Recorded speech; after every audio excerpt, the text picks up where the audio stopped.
really MOI of understanding on how we can really open up the strait. That's the real question here. But the more important angle here is the fact that unlike what Washington has noted that there's already been regime change in Tehran, we have not seen behavior change from the Islamic Republic leaders currently, the ones that are leading the negotiations. Of course, they've been shielded from potential Israeli assassinations. That said, that is not a guarantee forever. If they fail to really reach an agreement, I can imagine the president not only moving forward with his threats against critical Iranian infrastructure, but also further leadership decapitation and genuinely disrupt the command structure of the regime.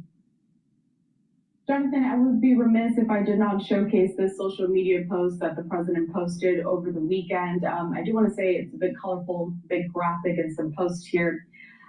He posted this via Truth Social. Tuesday will be Power Plant Day and Bridge Day all wrapped up in one in Iran. There will be nothing like it. Open the expletive strait.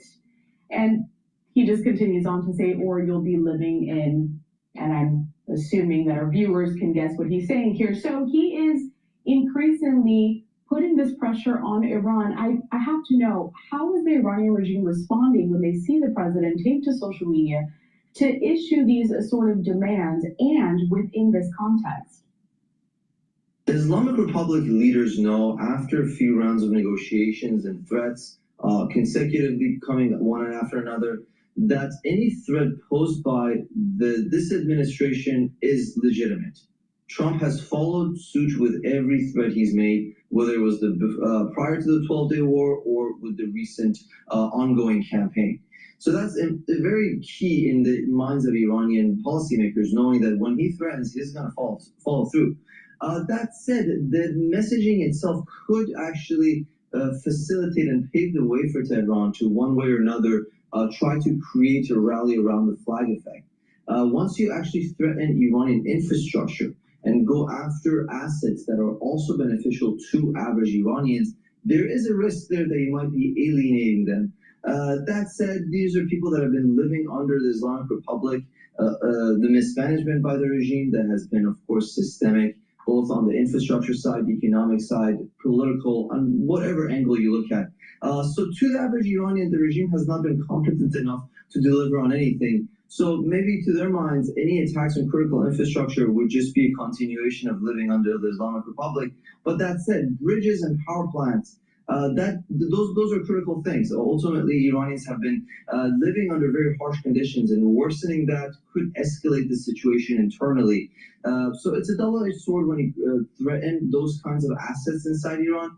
That said, if the idea is to somehow create some sort of an anti-regime movement again and reignite that momentum, the best way to go about it is to ensure that you really play into the grievances of Iranians, you play into the challenges that they have versus the regime. But I would end it with this, talking to folks on the ground and being Iranian myself, the understanding there is a lot of these key infrastructure can be rebuilt. We can rebuild roads and bridges and power plants, but what we cannot do is to revive the tens of thousands of young, innocent, unarmed protesters that were massacred on the street. So time is of essence. So long as this campaign continues to be about liberating Iranian people, or at least paving the way for them to define their own destiny, I think the average Iranian will be on board. But that said, messaging is important. PR really matters during wartime. And we're going to get to just the... Hello, my name is DrPaulCottrell, and we are live streaming on YouTube, Brighteon, Bitchute, and Rumble. Hopefully there's not a delay. It seems like there might be a slight delay that I may need to fix. But thank you for joining. We're going to be continuing listening in on the Live Now broadcast here. Iranian civilians and also protesters a little later on in the segment. First, though, staying with the Strait of Hormuz for this next question. This is a social media post courtesy of Fox News correspondent Matt Finn. He says this: the UAE insists even if there is a ceasefire, Iran cannot remain in control of the Strait of Hormuz and call the strait everyone's problem. The issue, Hormuz, has to be a part and parcel of the settlement of any conflict with clear agreement on that. Jonathan, is there any kind of scenario in which Iran would cede control of the strait? And what are possibly some of the internal conversations within the Iranian regime when they see global leaders talking about the future of the strait and that Iran may not have full control of it? So when we talk about global, Look, what's going on over there? I'm doing the work. I'm doing everything. You're way too scatterbrained. You are using. so when we talk about global leaders, let's say pushing back against the Islamic Republic, so far we haven't seen really much or anything from Europe. France actually caved and did not vote for that UN resolution against the Islamic Republic, which is why their ships can now operate in the Strait of Hormuz. The United Arab Emirates has been the only one that's taken even remotely an assertive stance against the regime. I do think Washington is going to take that into account. So far, Persian Gulf states, Europe, of course, China and Russia, nothing really meaningful coming from them for them to really condemn the Islamic Republic, which is quite concerning. And of course, gives the regime an incentive to continue with its, of course, destructive behavior and regionalizing the war. So those are the main issues. But you mentioned something very significant, which is how has the regime responded, or what is Tehran's decision making or policy thoughts as to what leverage they had, what can they concede. And the mindset was, and I saw this over the weekend, there was an interview with a regime official. And he deliberately noted that should we give up the access to the Strait of Hormuz, we will turn into Gaza. So the Iranian mindset right now is, should they compromise in any way, that's going to be the total end of the regime or the Islamic Republic as we know. That's their mindset. So going back to the question on negotiations, probably what they're thinking is that they want some long-term meaningful guarantees that should they open the strait, there's going to be no more attacks against Iranian leaders and so on and so forth. Now, would Washington ever provide something like that during times of crisis, given that very much Jerusalem and Washington are aligned on somehow paving the way for the prospects of regime change? Looks very unlikely, but again, just tells you about how far apart the different two sides are during an ongoing conflict.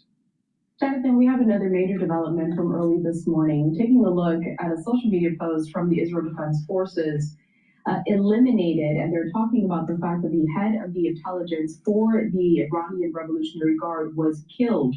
What is the most significant impact from this latest killing of this major general? The main impact is internal. Looking at Israeli assassination waves throughout the past 5 weeks, there's been two parallel pillars, but one has been stronger than the other. Of course, one focus has been taking out the command structure, missile, command people, figures that are either tasked with developing grand strategy of regime defiance or somehow coordinating the different armed forces factions. Now, parallel to that, which has been more significant, is the internal security structure.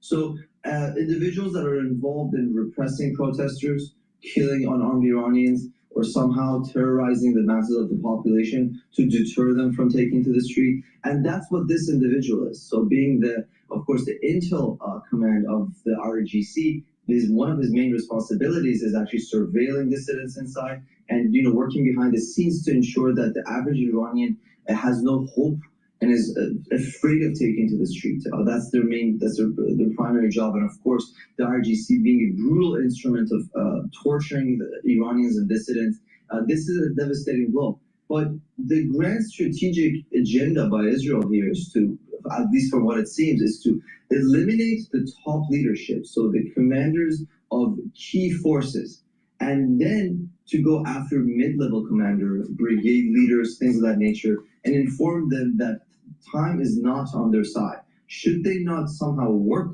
with Israel or with Iranian dissidents, they'll also be eliminated. So that's the strategy there. We have to keep in mind there's hundreds of thousands of Iranian armed personnel left. So it's not realistic to expect all of them to be killed during this war. I think the idea is to either have them defect through PSYOPs or arm the Iranian populace so they can define their own destiny and actually counter whatever is repressing them the most, which is this armed body of the RGC and military.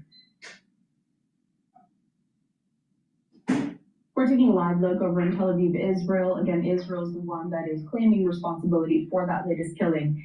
And there's a couple of more social media posts that I want to get your reaction from, Jonathan. And these next couple of posts have to do with Kurdish forces. It's something that we talked about when this war first broke out several weeks ago. Fox News correspondent Trey Yates says this, and he posted this over the weekend. The United States sent guns to the Iranian protesters through the Kurds. President Trump told Fox News, quote, "We sent guns to the protesters, a lot of them, and I think the Kurds took the guns." Now, some Kurdish factions also responded, and Trey has another social media post. He says this, they responding to the remarks from President Trump, quote, "We did not receive any weapons during the time of demonstrations in Iran." Fox also reached out to additional Kurdish parties for comment. We're waiting to hear on that. So the question with this, what kind of moves are we seeing from Kurdish forces, Jonathan, and what do we know about potential communication between the Kurds and the U.S.? There are so many moving parts with the Kurdish developments that it's really hard to narrow down. But the overall image here was that the United States and Israel were somehow entertaining, deploying, or at least assisting Iranian and Iraqi Kurdish faction. But what ended up happening, at least looking at online reporting, indicates that the Kurds did not receive enough reassurances that should they launch a ground operation against the Islamic Republic, they will receive sufficient air support or just military backing as a whole. Because they saw what happened in Syria, they were afraid that if they were to attack the regime and not be fully backed, the regime stays in power, and that is horrible news for them. So that's one guarantee they did not get. On the other hand, the situation would be really volatile. Looking at the Middle East, the idea of arming insurgent groups and separatist groups and sometimes terror groups against one another has not worked out long term. The idea is that you should work with a country's national identities to get systemic change, as opposed to trying to appeal to some sort of sectarian or ethnocentric grievances, in this case being the Kurds. Further indication as to why it would not be the best idea to somehow arm separatist groups. So again, that's all the moving parts with the Kurdish problem. But that said, these groups have been instrumental. They've smuggled in Starlink devices. It's not really surprising that they're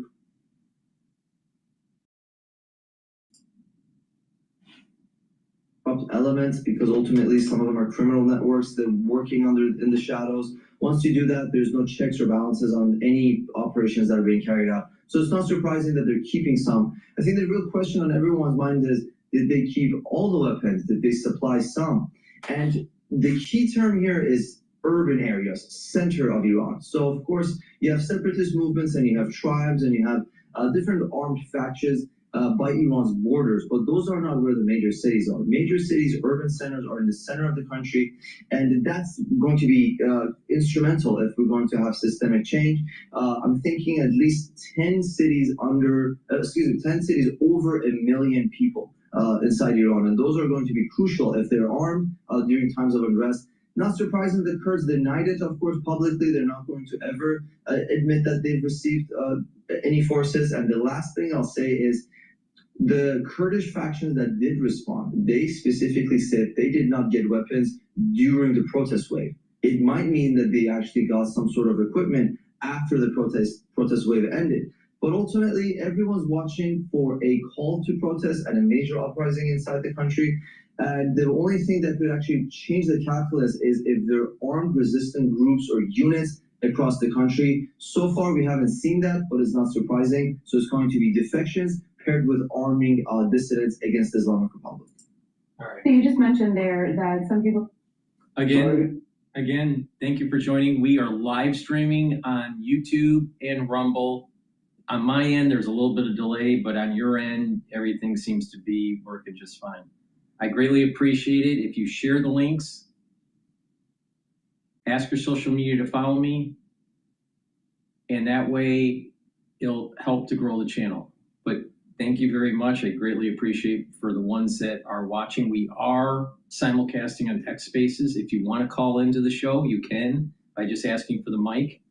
You just go to my X channel and look at the X Spaces that's live streaming right now.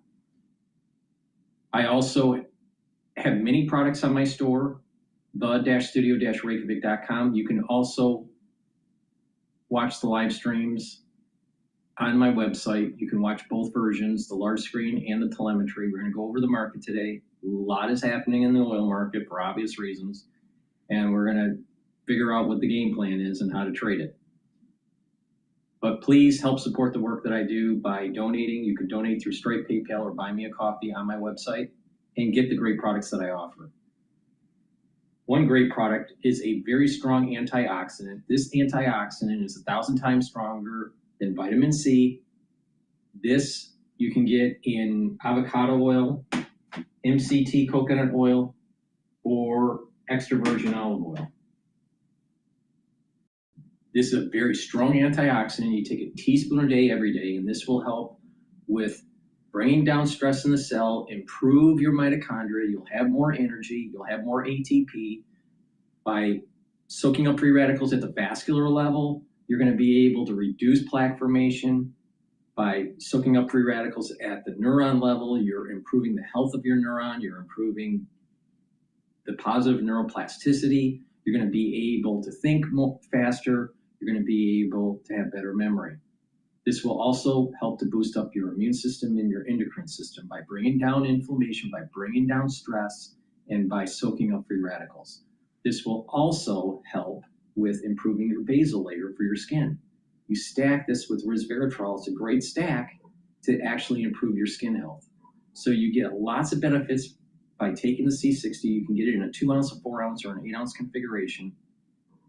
Take a teaspoon a day every day. I've been doing this protocol since 2016. So 10 years, every day, teaspoon a day.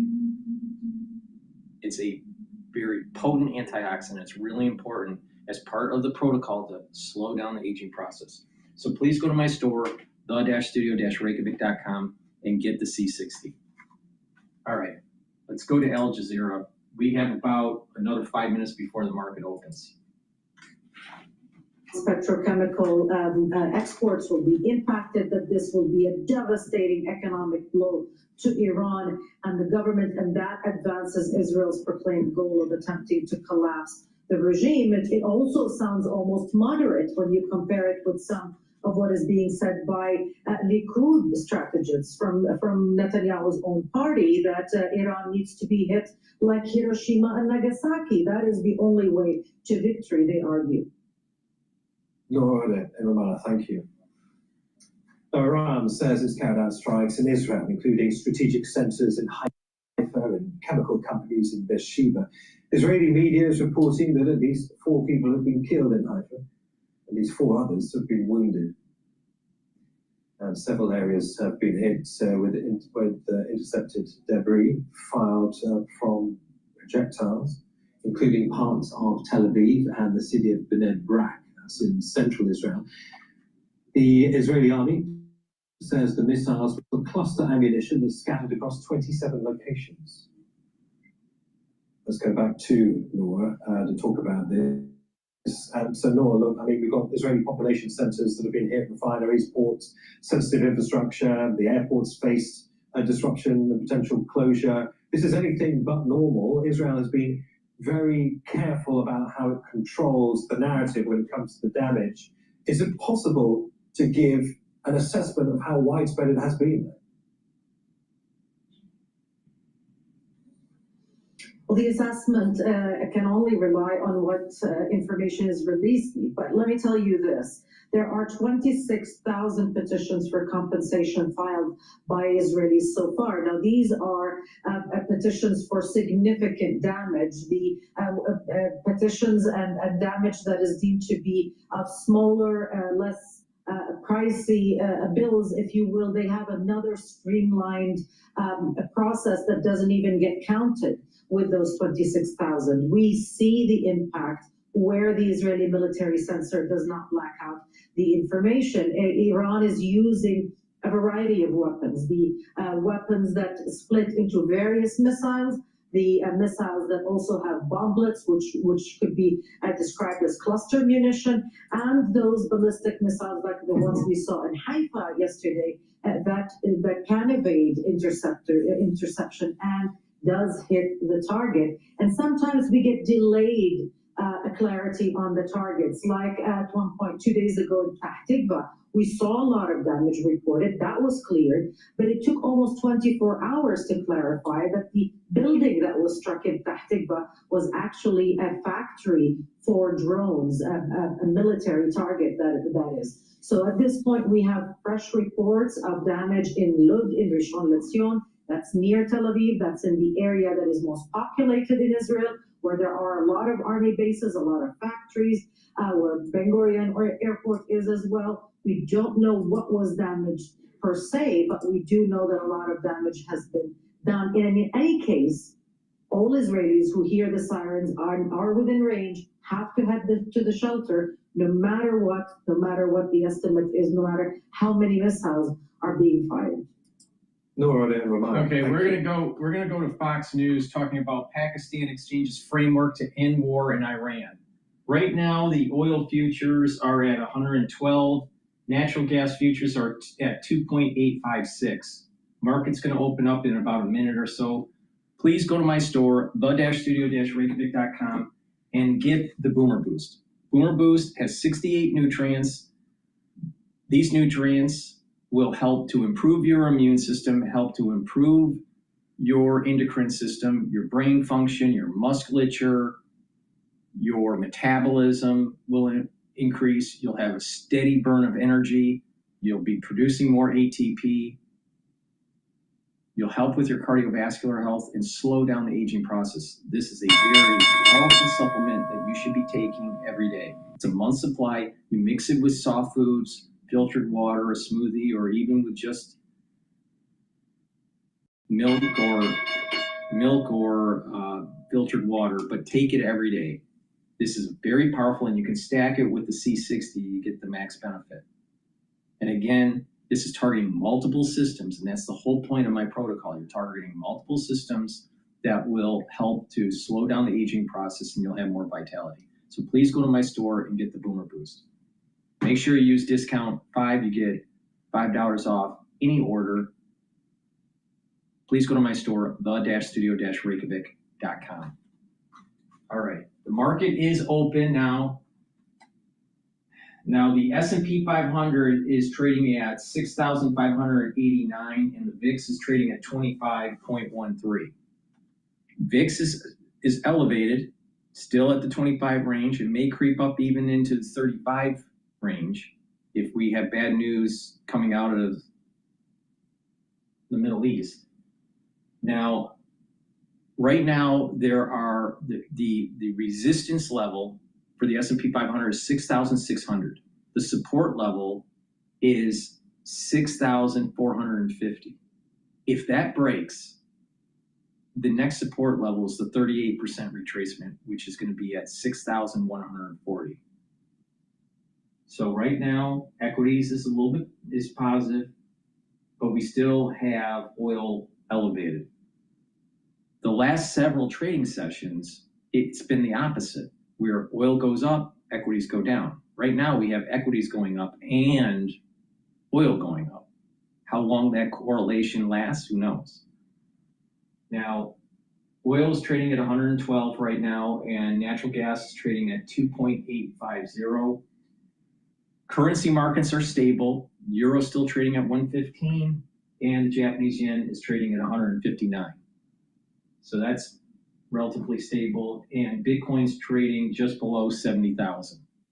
What this means is that it seems as though their institutional investors are starting to nibble at the equity market now. It's at the beginning of the quarter, the Q2, so their need to, and it's the beginning of the month, they need to show a return. Now, if the equities continue to go up, it'll help with their numbers at month end and potentially even quarter end for Q2. So I think this is part of the reason why some of these institutionals are coming in and buying in the equities, and why there is this positive correlation between oil and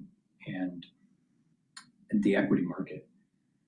All right, now what does this mean for how to trade oil in the current situation? Trump is going to speak tomorrow today. Today, Trump is going to be speaking at 1 p.m. Based on what Trump says, will determine if oil is going to be going down or up. If you just been paying attention to the news lately, it seems as though we are preparing for a ground offensive. Now, we'll listen into Fox News and this Pakistani framework, and maybe this is what Trump will talk about at 1 p.m. today. But if we get some news that there's de-escalation, oil's going to fall $4 or $5, maybe even more.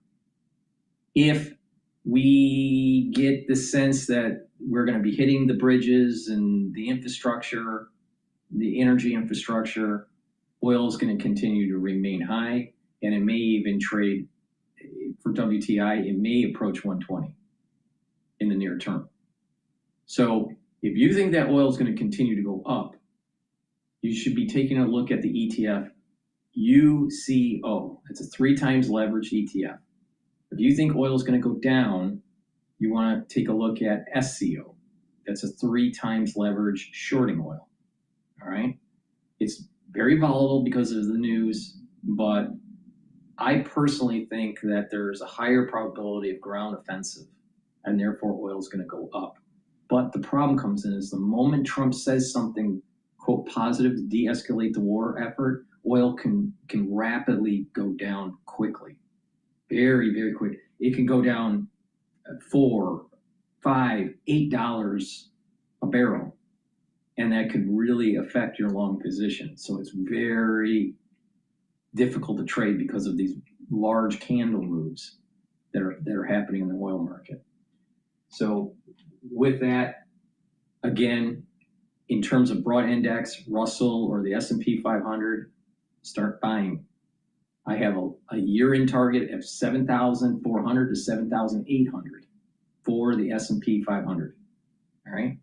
If you buy now, you're going to be able to make good return and probably beat the actual benchmark for January to December, because you're being able to play into the volatility of the crisis for the equities.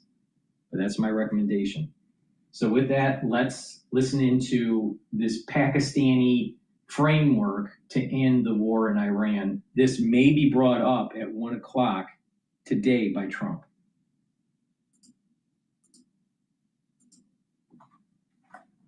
This is live in Tel Aviv, where Israeli forces have just confirmed the death of an RGC head of intelligence. He's also a brigadier general as well. Trey, what can you tell us?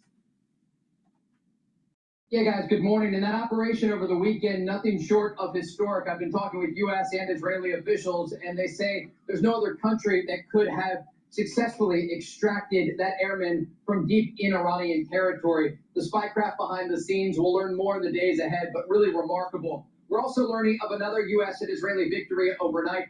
A senior Israeli official telling Fox News that Majid Kadimi, the intelligence chief for the IRGC, was killed in a strike early this morning. Kadimi wasn't just any figure, I'm told. He was effectively the number 2 within the IRGC, one of the senior commanders who managed to survive multiple attempts on his life over the past year. He oversaw the intelligence apparatus that was used to target U.S. forces and allies across the region. Now, this comes as there is talk of diplomacy once again across the Middle East. Yesterday, I spoke with President Trump, and he said he's confident about the possibility of a deal even as early as today to end this conflict. But he said if there's no agreement, quote, you're going to see bridges and power plants dropping all over their country. If they don't make a deal and fast, I'm considering blowing everything up and taking over the oil. Now, a new report today in Reuters says a framework to end hostilities has been put together by Pakistan and exchanged with Iran and the U.S. overnight, outlining a 2-tier approach with an immediate ceasefire followed by a comprehensive agreement. Despite this talk of diplomacy, there are new U.S. and Israeli strikes that are targeting the Iranian regime. And again, we are tracking the latest developments after that successful rescue of an airman over the weekend in southwest Iran. Israel's Prime Minister Benjamin Netanyahu releasing a post on X yesterday saying, quote, I spoke earlier with President Trump and personally congratulated him on his bold decision and a perfectly executed American mission to rescue the downed pilot from enemy territory. The president expressed his appreciation for Israel's help I am deeply proud that our cooperation on and off the battlefield is unprecedented and that Israel could contribute to saving a brave American warrior. We're also tracking the incoming Iranian fire against Israel, multiple ballistic missile barrages overnight, and on Sunday, 4 people were killed in the northern Israeli city of Haifa. You can see this drone video, the aftermath of a direct impact in that Israeli city. As this is taking place, the Israelis say they believe the Iranians still have the ability to launch missiles and drones at their country. But as Operation Epic Fury continues and the Americans and the Israelis hammer the military apparatus of the Iranian regime, it becomes more and more difficult for Iran to respond. Guys?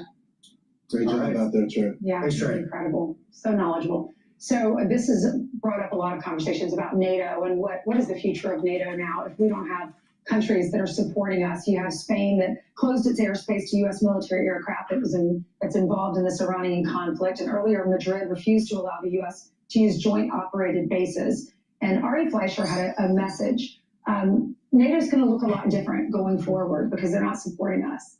Well, absolutely. And, you know, Ari was right when he leaned into the fact that the eastern side of NATO countries are leaning in. Countries like Poland, who are the only country that give more money to their GDP on defense than even the U.S., compared to Spain and France and countries like that. Here's what he said. He said, when this is over, the western part of NATO will never be the same. Spain, England, France, and Italy have sold us out, as they too often have a history of doing. Eastern European nations are the heart of NATO. They spend money on defense, know how to fight, and love the U.S. France particularly deserves fault and blame, from supporting China and Russia at the UN to denying Americans overflight rights. They're doing what they've always done, showing weakness while cutting deals with terrorists. The reason the U.S. has a Marine Corps and Navy is, unlike France, who refused to pay a ransom to Barbary pirates. France is always happy to cut a deal. Wars have unintended consequences as nations show their true colors. NATO will never be the same, and Western European weakness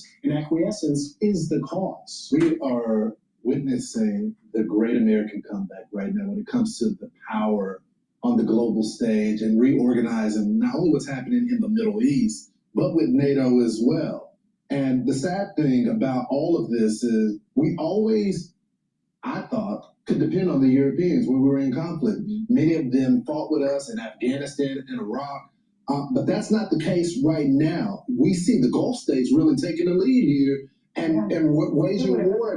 We would have never thought, and I think it's because of Donald Trump. He went to those countries, he promised them economic prosperity if they dropped the radical Islam. And many of those go, you see with the UAE, Saudi Arabia. Iran is the only partner, well, they were never a partner, that decided they wanted to hate us and Israel so much that they wouldn't come to the negotiating table. So the question is, does NATO, with Mark Rutte, who has been a friend of the president for a long time, does he convince the Europeans to do something before this ends? Because if they don't, that's the end of NATO. Why do we pay into this? Why do we pay the most? Why are we involved in this if they're not going to protect us or allow us to use their airspace on our bases that we own in their countries? So if they're not going to support us, why are we even a part of this? No, and I think you laid it out perfectly, Lawrence, because ultimately President Trump is testing NATO countries, European countries, to see, like, I don't need you. With our military, we can open the Strait of Hormuz. We can do whatever we need to do. We have the finest, most capable military on the planet. But let's see if you'll get involved. Right. I'm Steve Ducey. I'm Brian Kilmeade. And I'm Ainsley Earhart. And click here to subscribe to the Fox News YouTube page to catch our hottest. All right. Equities is still just under 6,600. And again, 6,600 is a resistance level for the S&P 500. Again, a major support level at 6,450 and 6,140. So even if the equity market falls today, tomorrow, the next day, you should be buying.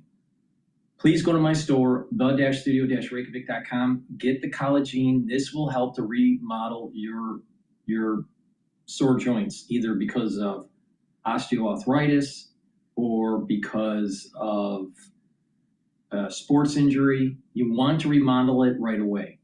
The earlier you start to remodel your joint, the higher the chances of fully recovering. The longer you wait, the more damage to the cartilage. Now, what collagen does is it will block MMP3 and MMP13 enzymes that cause further erosion of the cartilage. It blocks those. So you will be able to start remodeling your cartilage and your cushioning. This also helps to helps to utilize collagen type 2 and glucosamine to remodel the cartilage. And it helps to utilize ACAN and chondroitin to build the cushioning of the joint. That's really important. It's not just cartilage. You want the cushioning of the joint and the fluid and the cushioning tissue to be able to have good joint health.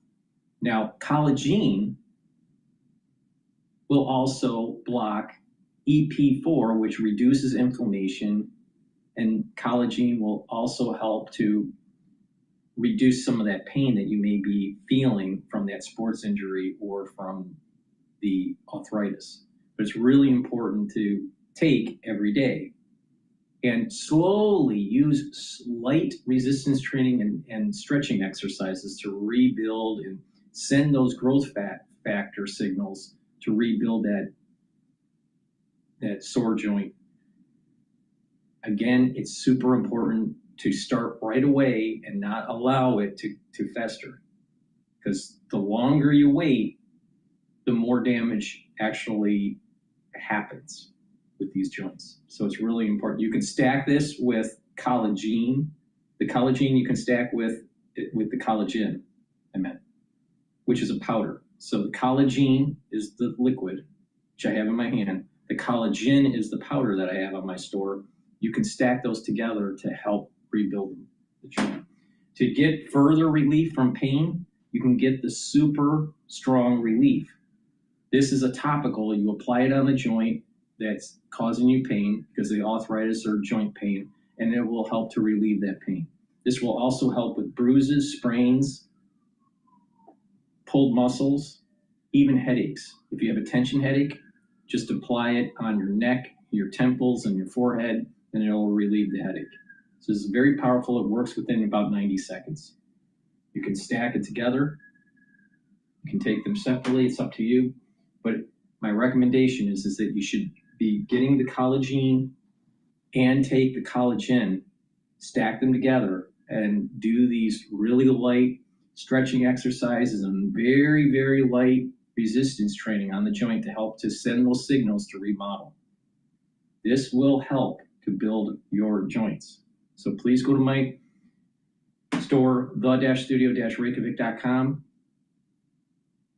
Use discount 5 to get $5 off any order. The link is in the description. It's the-studio-reykjavik.com. All right, with that, let's listen into CNBC about economic data. For today, I can confirm as well. I mean, not news, because it was always thought to be the case, which is Paramount's going to raise as much as $24 billion from this is Time Warner investors, this is such as Saudi Arabia and others. That was always the plan as part of the more than $44 billion in equity. Saudi's still giving money away. Obviously, Larry Ellison, the largest single contributor, but they're still apparently there. The question, or why perhaps is something that would be newsworthy, is simply because of what's been going on. And I see questions about their whetherwall. There is a long story today in the Wall Street Journal about Saudi Arabia in general and all the enormous expenditures, of course, that country has undertaken, whether it be NEOM and many others, and things it's needed to pull back on, given the loss of revenues that's going on right now in part. I would just point out, when it comes to those Paramount investors, they are putting the money in at $16 a share, well above the current stock price. Well, all right, so we're gonna go to another broadcast here.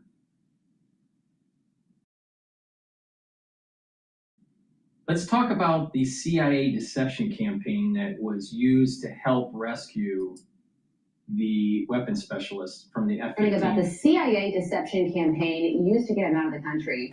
The agency had sources spread leaks through Iran that U.S. forces had already located the missing airman and were moving him out of the country. These rumors confused the Iranian searchers and gave the CIA time to use specialized techniques to find him. The CIA picked up a beacon signal, which they were initially concerned was an Iranian trap. But once they determined it was not, they were able to locate and rescue that airman back to safety. Founder of Grable Rescue, Brian Stern, joins me now. Brian, you know, it is one thing for us to talk about something like this, entirely different to live it out, which you have multiple times. So given the details of what we know so far, and many of them are fascinating, what stands out to you about this rescue mission? The big thing with this mission is the integration of the joint force, the conventional military, the special operations, our U.S. Special Operations Forces, and also the intelligence community, all operating in harmony, and foreign partners. Certainly, the Israelis had a part to play here as well. The deception piece of this operation, I think it's super cool that it's out there at Grable when we do these, when we do operations like this. Maria Karina Machado is one. Kirilo Alexandrov from Russia is another one. Deception against the enemy is always a central tenet to doing these operations because they are very dangerous. They are the resources of the enemy tend to be vast, and we got to remember it's their terrain. So doing all kinds of tricks to get them out of the way so we can have a better rescue and a better extraction is always key. Is there a moment, Brian, during an operation like this that is considered the riskiest part?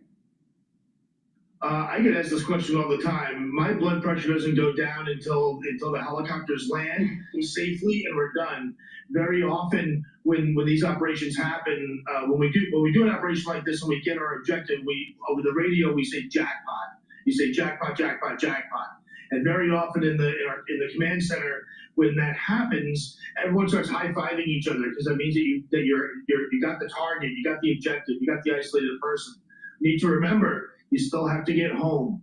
If I'm calling jackpot on the radio, that means that my team and I are still behind enemy lines. We just happen to now have our package with us. Getting home is often the harder part. The exfil tends to be harder because we've gone loud. Things have gotten more complicated, not less complicated. So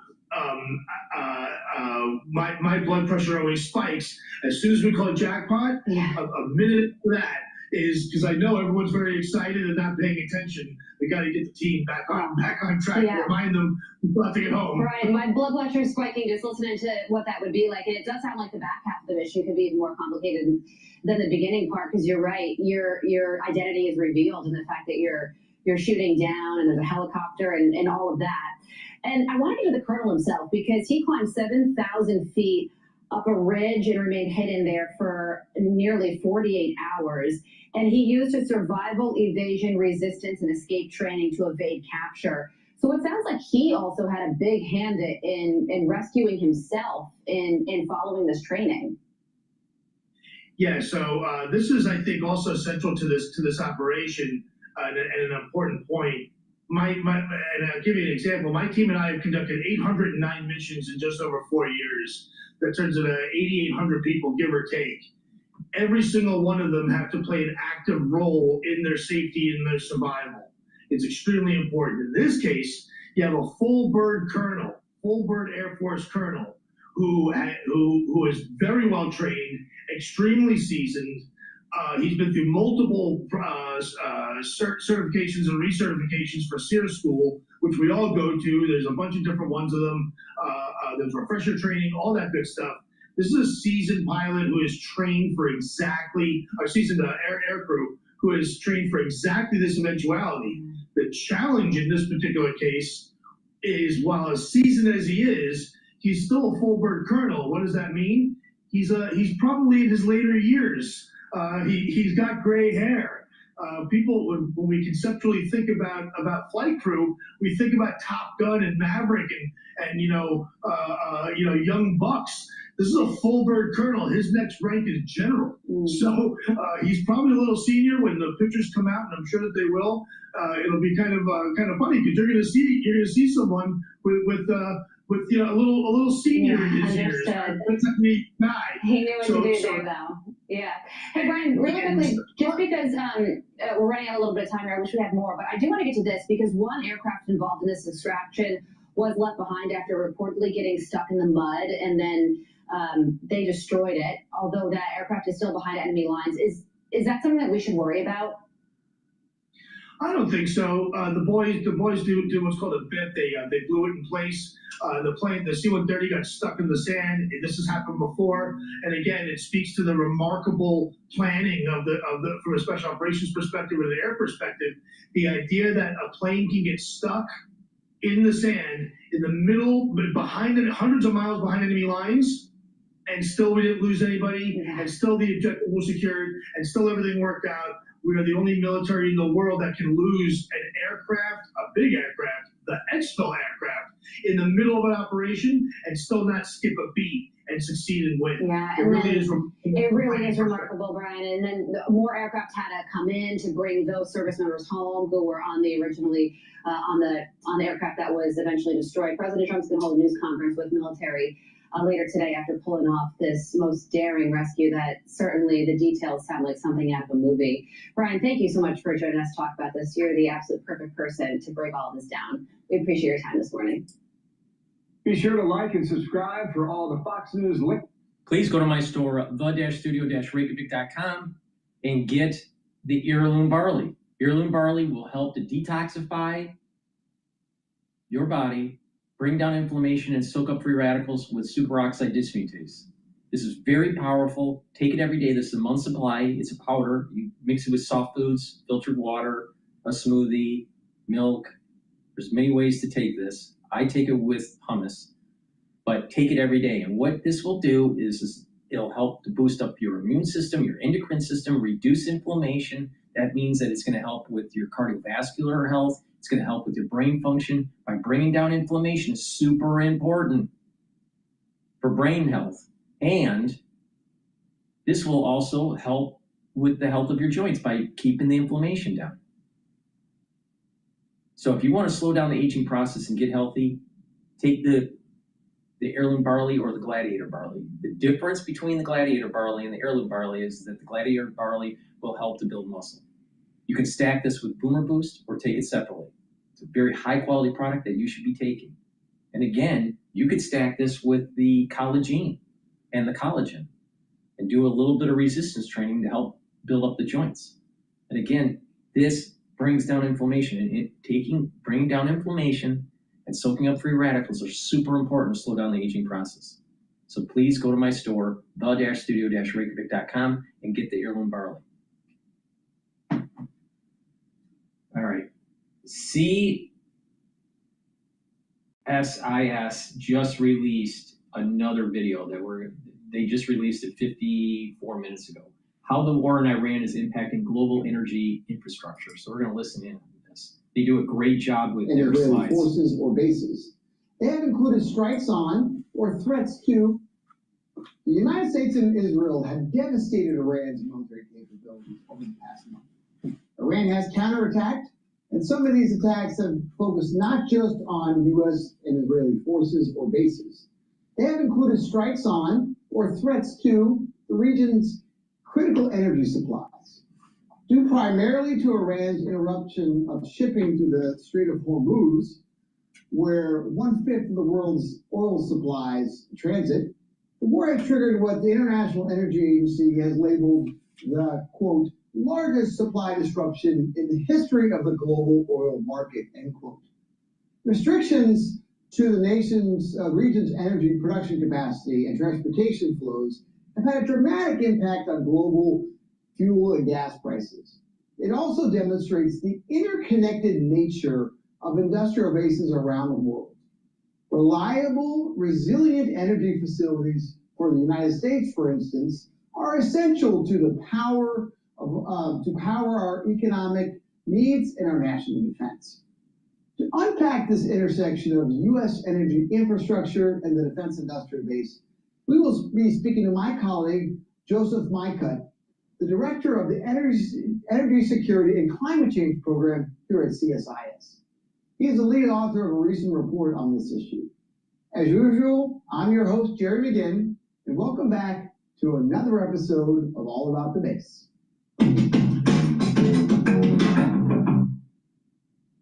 Welcome to the show, Joseph. It's really great to have you. Thank you for having me. I look forward to talking about the war, its implications, and how it demonstrates many of the themes we talk about in our recent report. Joseph, the conflict in Iran really has taken a different turn in the last couple of weeks, as these headlines clearly show. The impact on oil prices, energy shocks, and the like. These threats on energy sources in the Persian Gulf and to the safe transit of shipping in the region have roiled markets and created a great deal of instability. Why is the Strait of Hormuz so critical for energy supplies? And what impact is it having today? The Strait of Hormuz is the definition of a choke point when you think about the global energy system. 20% roughly of global oil flows out of that strait, produced by Iran, Iraq, Kuwait, Saudi Arabia, and the UAE. So as that shipping is nearly entirely shut down, you have a just remarkable market effect. Now, countries in the region have managed to divert some flows to other ports outside of the Gulf, but any way you cut it, it's impossible to imagine the modern global oil market without passage of the Strait of Hormuz. Compound that, Jerry, with now a significant role for the region in global LNG, liquefied natural gas markets and exports as well, and a variety of other commodities related to the petrochemical and base materials industries. Gotcha. Now, what makes this global energy shock different from like previous OPEC, the OPEC oil embargo in 1973 and the like? Well, this is not a coordinated effort, right? This is Iran shutting down through threats, shipping through the straits, right? We actually haven't seen that much kinetic activity against shipping. Rather, this is a sort of blockade in effect. Ships are unwilling to make the passage, they cannot get insurance to do so, and there is a general level of concern that were commercial activity to resume at its old volumes, you would be losing ships and lives in the process. Now, why is this different from the past? Well, it is uncoordinated, it is larger, and I would say one of the most important things that people here in the United States are missing is that principally Asian markets are going to feel the disruption first.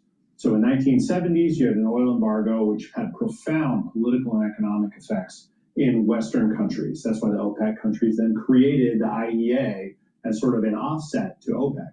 Now, the biggest disruptions we're seeing are in the Asia-Pacific region because the U.S. is now a large exporter of oil and global markets have... I just want to disrupt his presentation just for this quick update. The S&P 500 has broke the 6,600 barrier, so that's really important to maintain above 6,600 for today's close. VIX is now trading in the 24 handle, and at the same time as the S&P 500 broke the 6,600 barrier, WTI futures started to fall down. Right now, the WTI futures are trading at 111.95. And natural gas is still trading in the 2.8 handle. It's trading at 2.842.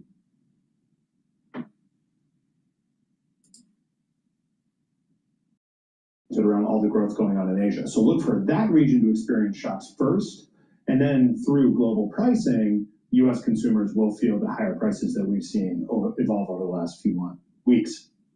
But so there's little direct impact on the Strait of Hormuz on U.S. sourcing, I believe, right? It's, as you say, Asia. But is this going to trigger a kind of a long-term shift on sourcing of fuel and energy sources, do you think, or is it too early to tell? It's too early to say how profound that shift will be, but it's certain that there's going to be some shift, right? It's hard to imagine any settlement to this war at this point leading to less risk premia on shipping through the Gulf. Countries are going to look to secure energy supply from other regions. Countries in the Gulf region are going to look for other ways to get their shipments out, by pipeline to other ports. The world economy cannot be held hostage to Iran with so much immediate control over the strait. Now, you've really presciently, actually, have done some work looking at these kind of issues and how they impact the world today. And so, talk to us a little about this, the work you've recently announced. Well, that question actually reverts a little bit to you, Jerry. I mean, and the headlines I see, because I'm what I don't want There's to. breaking news here. The ISM non-manufacturing PMI went lower than expected. So this is bad for economic news here.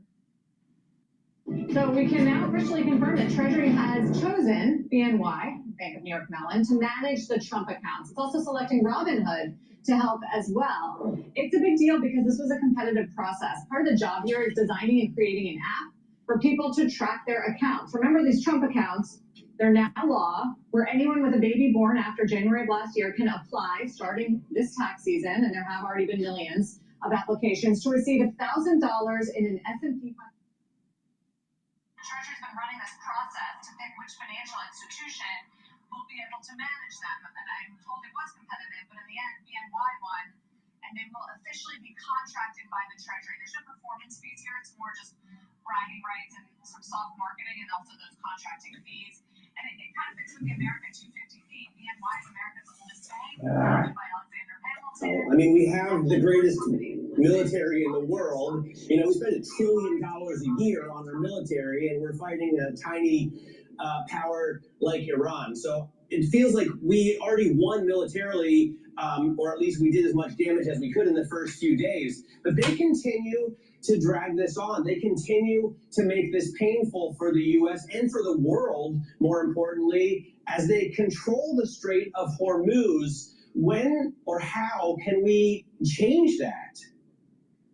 It's very difficult when you're facing an adversary like this, right? Because the U.S. has this aura of invincibility. So if you were trying to compare 11,000 or 12,000 sorties that we have flown as the United States against targets, right? That's pretty significant when you only look at about 30 or so of our aircraft, most of them unmanned, obviously, that have been interdicted anyway. So you're talking about less than 1% of an interdiction rate. So you're still doing very, very well there. But every time that makes national news and international news that there's been something that's happened to the United States military, it automatically gives Iran an upper hand. So there's very, very few upsides when it comes to this asymmetric threat where we're at right now, because you're not exactly facing the Iranian regime itself. You're not facing a conventional force like you would with a near-peer adversary like China and Russia. I wonder, though, if we need to have two separate conversations. One about what's happening with the war, and then the other what's happening with the Strait. Because right now they've been really interconnected. The hotter the war, maybe the more difficult it is to move through the Strait. A lot of people over the weekend were reading a new research report from Citrini, who sent an analyst to the Strait of Hormuz itself. And one of the outcomes they said was that regardless of what's happening in the war, it's actually quite orderly through the Strait of Hormuz, that Iranian forces have a system for charging a toll and getting ships through. There were reports that a French ship went through, that a Japanese flagship went through, Iraq saying that it is exempt from some of the restrictions moving through the Strait of Hormuz, telling its Asian partners that it can get through. Colonel, are we entering a different environment for the Strait of Hormuz that, yes, it is still controlled by Iran, but some ships are selectively being let through?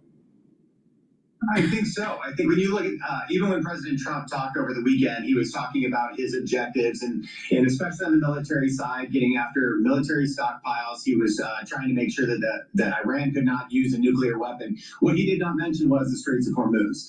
At that point in time, I think he is taking more of a look on that and saying that you do need to separate them out, because militarily we are doing what we want to do in Iran to dismantle their military capability as well as their military industrial base, but none of that has to do with the safe passage of vessels through the Strait of Hormuz. It's one of the reasons why he was looking for NATO partners. He was looking for help from the Gulf states as well, to be able to provide some of that assistance in that area. Iran is doing the pay-for-toll piece.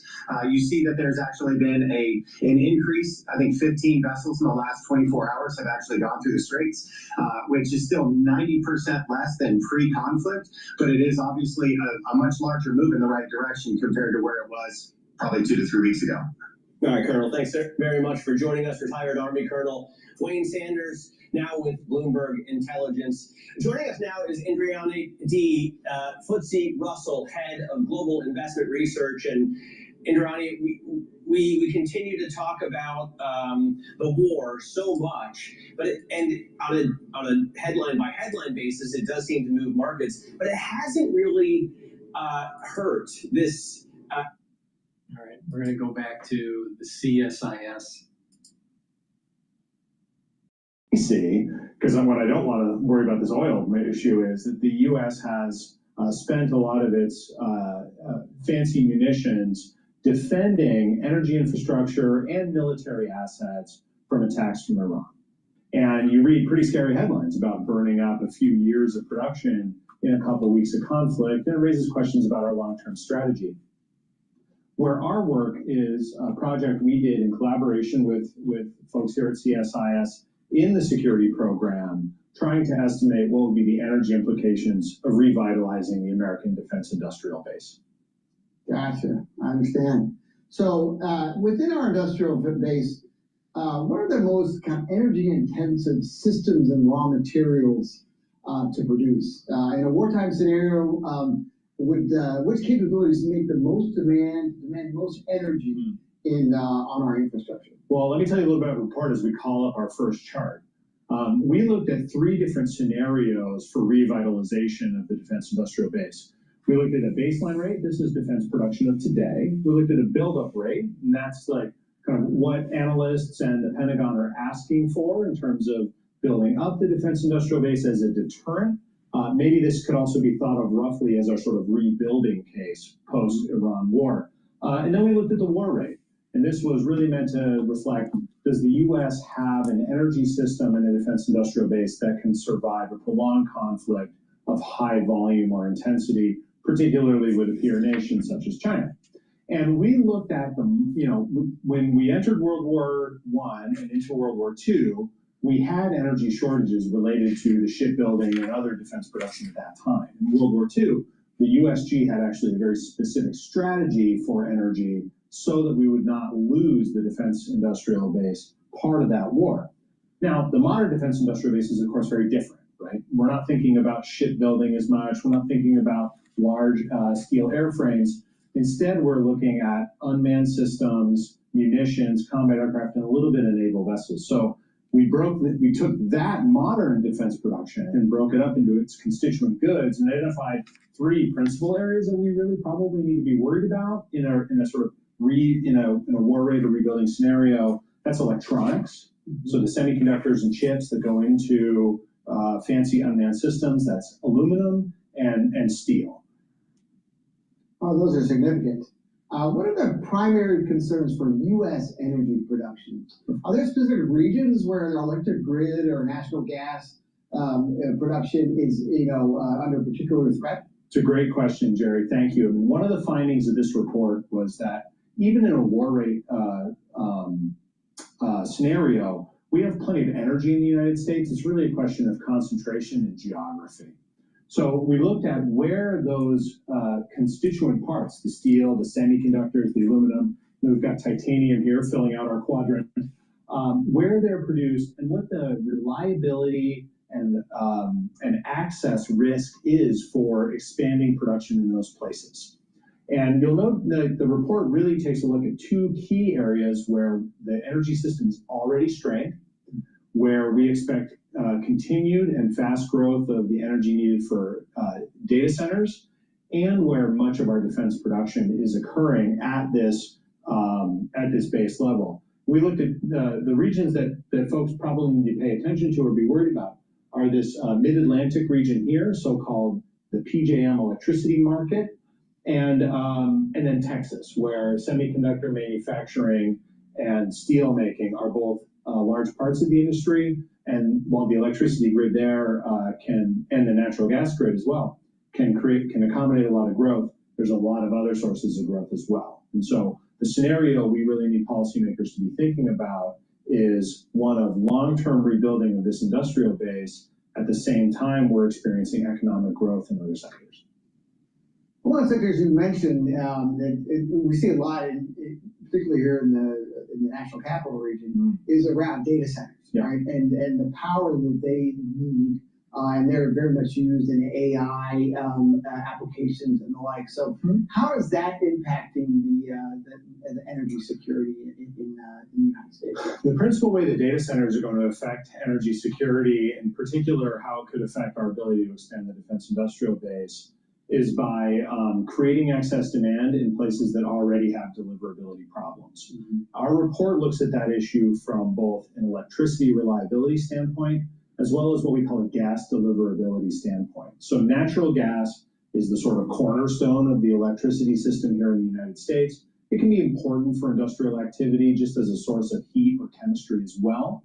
And in the places where we see particular growth for the defense industrial base, the mid-Atlantic here and in Texas, data centers are already straining the energy system, and you have gas deliverability and electric reliability challenges emerging over the next 5 years in both those regions. So as we think about hardening the energy system, not just for economic growth, but for the defense industrial base, we see the same troubled regions. I see. Beyond what we've talked about here, what do you see are the most pressing energy-related needs for our industrial base? For the industrial base generally, even if you extend beyond the defense industrial base, we've done quite a bit of work looking at, what is a factory owner, what is a firm that makes stuff in the United States, what do they seek when they're looking to locate a facility in the U.S., right? We perceive over the last 5 years, significant increase in manufacturing, construction spending. People are reshoring into the United States for a variety of reasons. They're looking in our assessment for a few different things. First, you need to be able to interconnect your facility. In some of the more troubled regions in the United States, it can take 8 years to bring a large load onto the grid through today's connection queue. That needs to be sped up. They're looking for a high degree of reliability. Oftentimes, these facilities, like semiconductor manufacturing, for instance, they need a level of reliability which is very, very high, even compared to the United States grid, which is very reliable by global standards. Because if they have to shut down production, they lose millions, billions of dollars of value having to restart that whole thing. And I'll also say they're looking for carbon intensity or some measure of sustainability, especially if the stuff they make has to reach consumer markets, right? Consumers want to buy green. Consumers or buyers in Europe, Japan, Asia want to buy lower intensity goods, often have to pay duties on carbon intense goods. So a third factor that we've seen is the sort of carbon intensity or the emissions associated with production in that region. The story actually here is potentially quite optimistic. The United States has bountiful energy resources, both in terms of land we can use to develop renewables and natural gas, which is, compared to global standards, still a low emissions energy source. But we need to make sure we have the requisite infrastructure that we can both provide electricity and provide gas reliability so the two can work together to realize an overall excellent system. Wow, fascinating. Joseph, thank you so much for all your incredible insights during this discussion. Be sure to check out his full report and the video recording of his recent event. All right, we're going to go to some other clips, but before I do, I want to give some advice about how to improve your brain. All right, there's a book that came out recently. I think it was published last year. Let's just double check here. It was this year. It was published this year, 2026, and it's called The Invincible Brain. Now, this author is an MD and Ph.D. and talks about how to holistically help with brain function and reduce the chances of dementia. All right, and there's different types of dementia. There's different types of Alzheimer's. There are genes which it's called APOE genes. There's 3 types. There's APOE2, APOE3, and 4. The E4 is the Alzheimer's gene, all right? And you get 2 copies of APOE, usually, all right, for most people, all right? And that's 1 copy from your mother or 1 copy from your father. Now, there are cases where you could get more than 1 copy, but let's not go into the details about that. But the thing is that if you have EPOE4, 2 copies of it, one from your mother, one from your father, the chances of getting Alzheimer's increases radically. But it's also environmental. And there are ways to mitigate the actual early onset of Alzheimer's, even late onset of Alzheimer's. And there are other dementia type pathologies like Lewy body, late Parkinson's, ischemic dementia, or what they call vascular dementia. So there's a lot of different types of dementia, and it's also based on your genes and your epigenetics, not just your genes, your genome, but how certain genes are methylated. So if you have less methylation of your genes and you have more youthful gene expression, chances are you're going to be able to get into your later years without major cognitive decline. So this book is really important to read, and it goes into detail of certain things that you could do that mitigate the actual issues of dementia. All right? It's a holistic approach. He's an MD, Ph.D. that wrote this book, but he's proving the things that I'm telling you what to do, that I've been saying for years. Now, he published this book in 2026. All right? I've been saying for close to 6 years what to do. He proved what I've been telling everybody.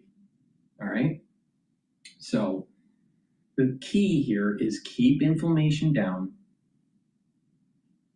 improve your diet, drink filtered water, detoxify your body regularly, do resistance training and cardiovascular training, stretching and balancing exercises, learn new things, challenge yourself, read and write, talk to people, reduce your usage on social media, have some sort of spirituality or some sort of mindfulness, sleep. Proper sleep is super important. And when you do these things with proper supplementation, you are going to improve your brain function. Now, a lot of people don't realize your kidneys and your liver, your musculature, your heart, your lungs, if they're not functioning properly, your brain won't function properly. Let me give you an example. With kidneys and liver, if they're not functioning properly, they're not filtering out your blood. And therefore, you have toxins that are building up in your blood that can lead to the vascular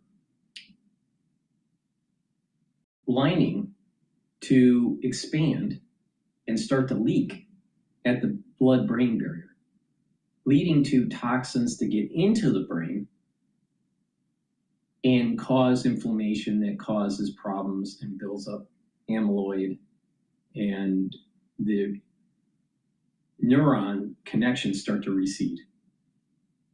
That's just with bad kidneys and liver. Even if you have APOE2 gene for, a lot of people don't know this, but the APO2 and APO3 are genes for preventing early onset of dementia, right? So the chances of getting early onset of dementia, if you have E2 or E3, is radically diminished. If you have E4, then early onset of dementia, or Alzheimer's, I should say, increases radically. So even if you have E2 or E3, and you have bad kidneys or a bad liver, you're increasing your chances of dementia or Alzheimer's. Why? Because you're building up toxins. So this is the reason why having a healthy liver, having healthy kidneys, drinking filtered water, staying away from processed foods, staying away from sugary substances, because diabetes can cause problems with your liver and your kidneys, and will lead to problems with your brain function.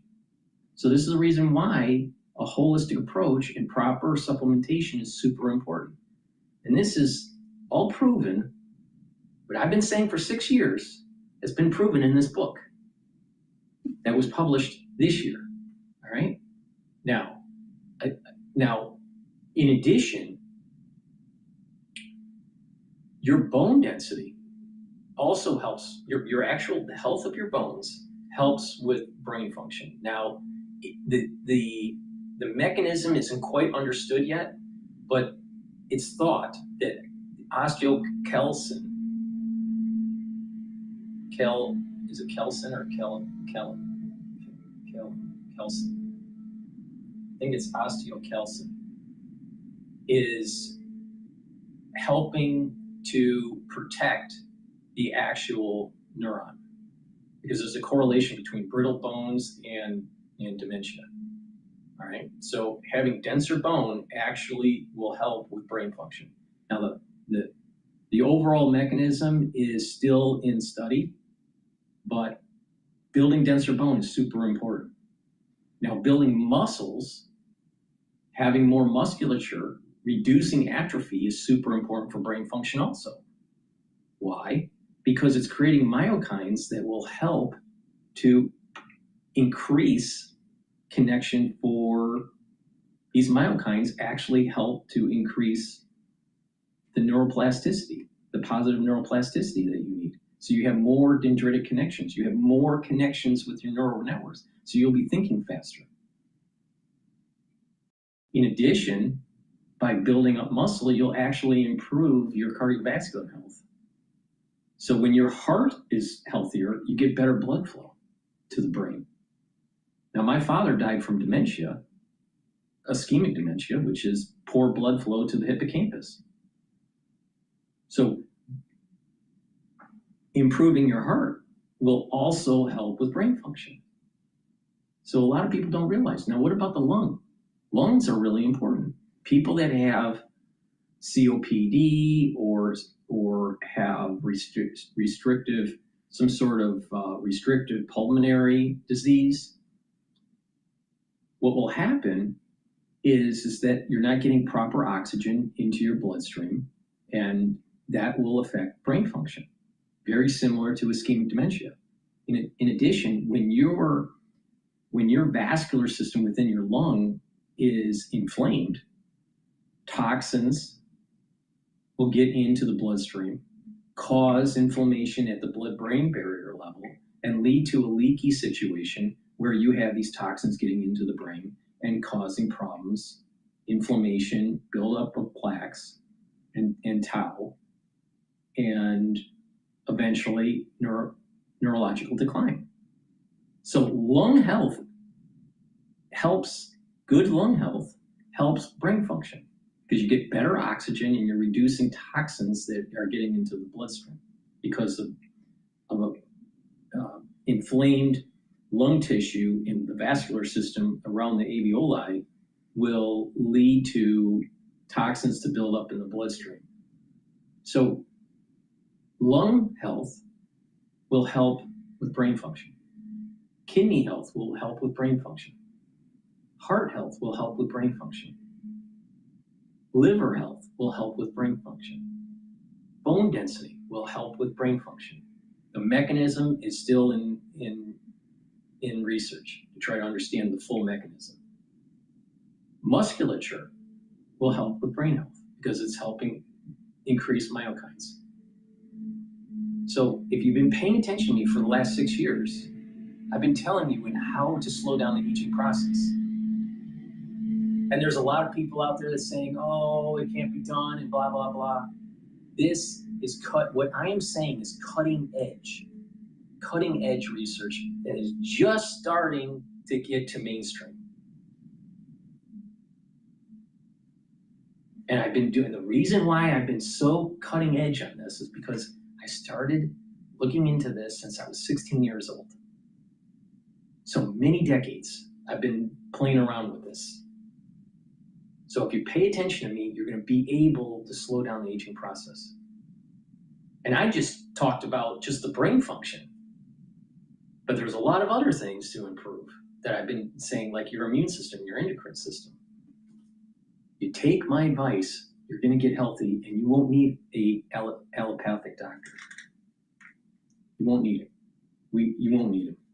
Please go to my store, the-studio-reykjavik.com. Get the Clarity Factor, very powerful neurostat. This will help you to concentrate on tasks, get rid of that brain fog, and over time, you're going to get better dendritic connections for your neurons. And the more connections you have, the more cognition you have, the faster you think, the better your memory.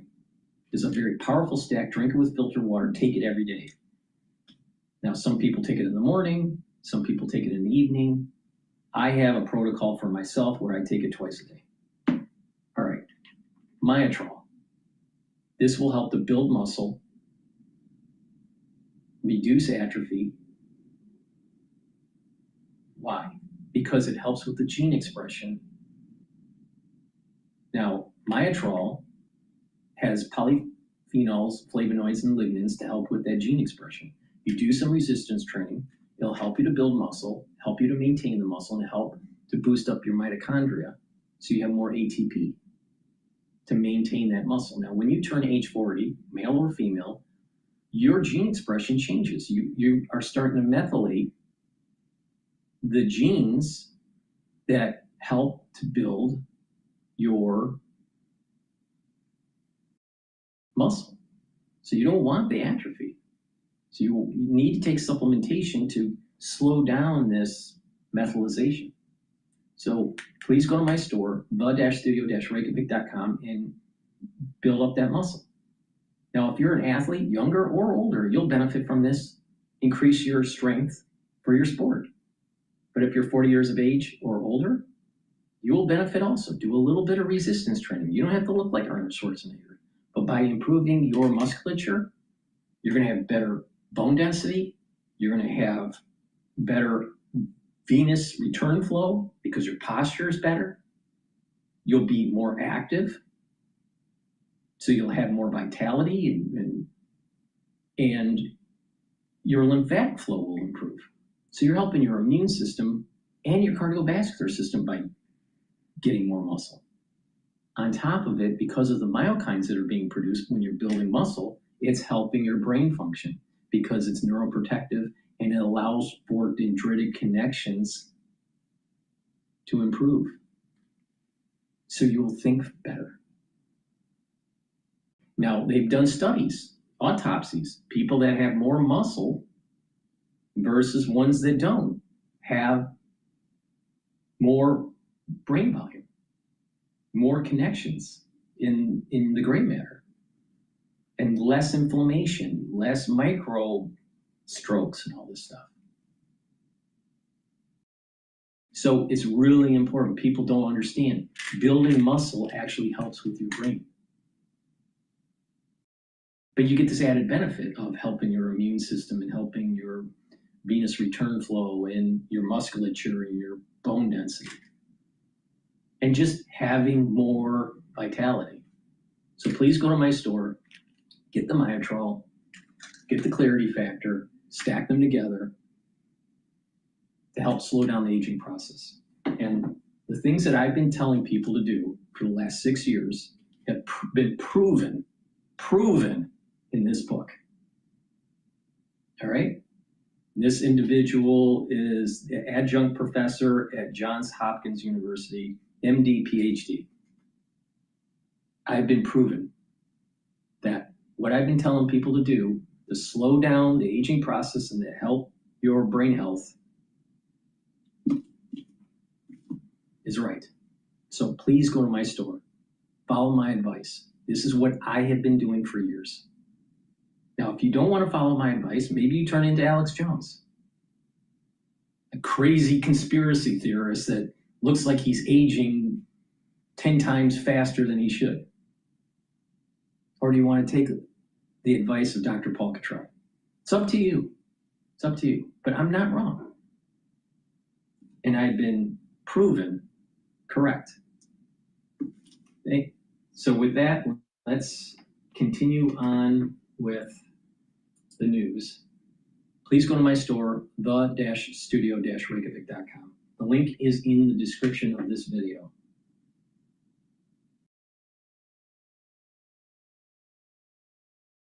All right, let's listen into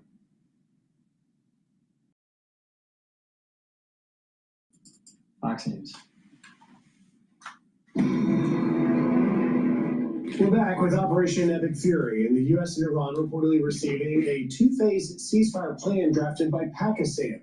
But President Trump is warning there will be strikes on power plants and bridges if the Strait of Hormuz isn't reopened by tomorrow's deadline. Matt Finn joining us now from Dubai with more details. Good morning, Matt.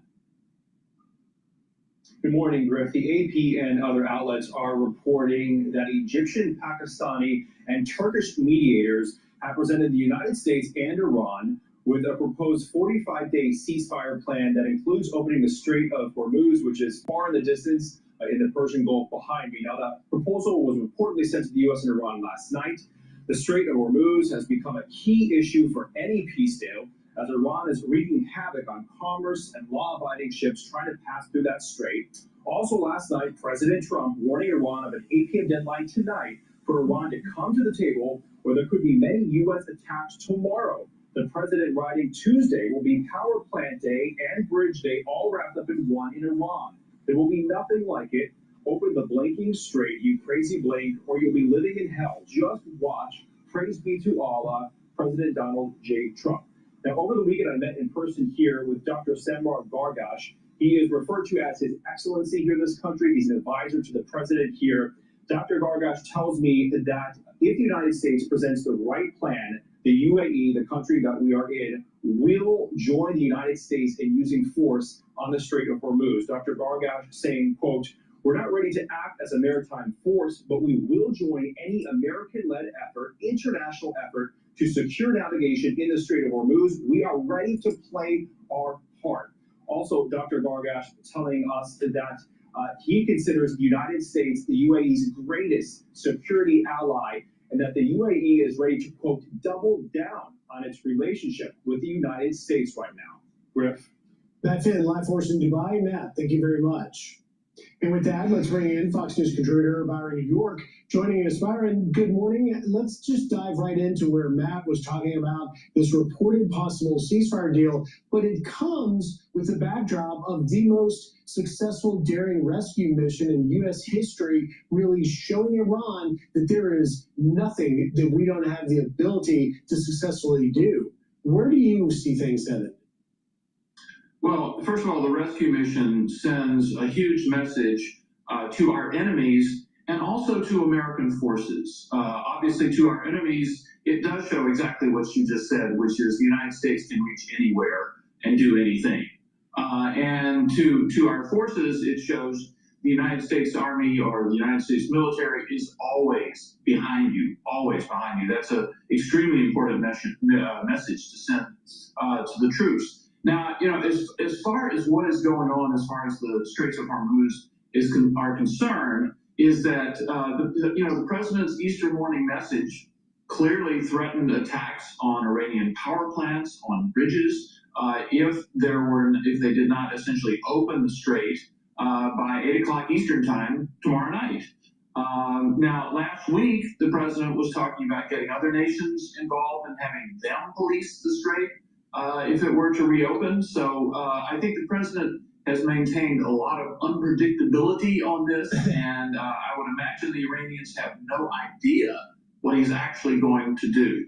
Well, and he certainly was direct and straightforward in his social media post yesterday. But you talk about messaging, Byron. I think that's such an interesting thing. What message do you think this sends to NATO? Because you talk about other countries being involved, and I thought Ari Fleischer had a really poignant post yesterday talking about that NATO may never be the same. It was a lengthy list, but he's basically laying out the fact that NATO will never be the same because the Western countries, Italy, Spain, France, they have not owned up to their obligations under NATO, while the Eastern side certainly has, with Poland being the only one that spends more money than the U.S. on their GDP defense.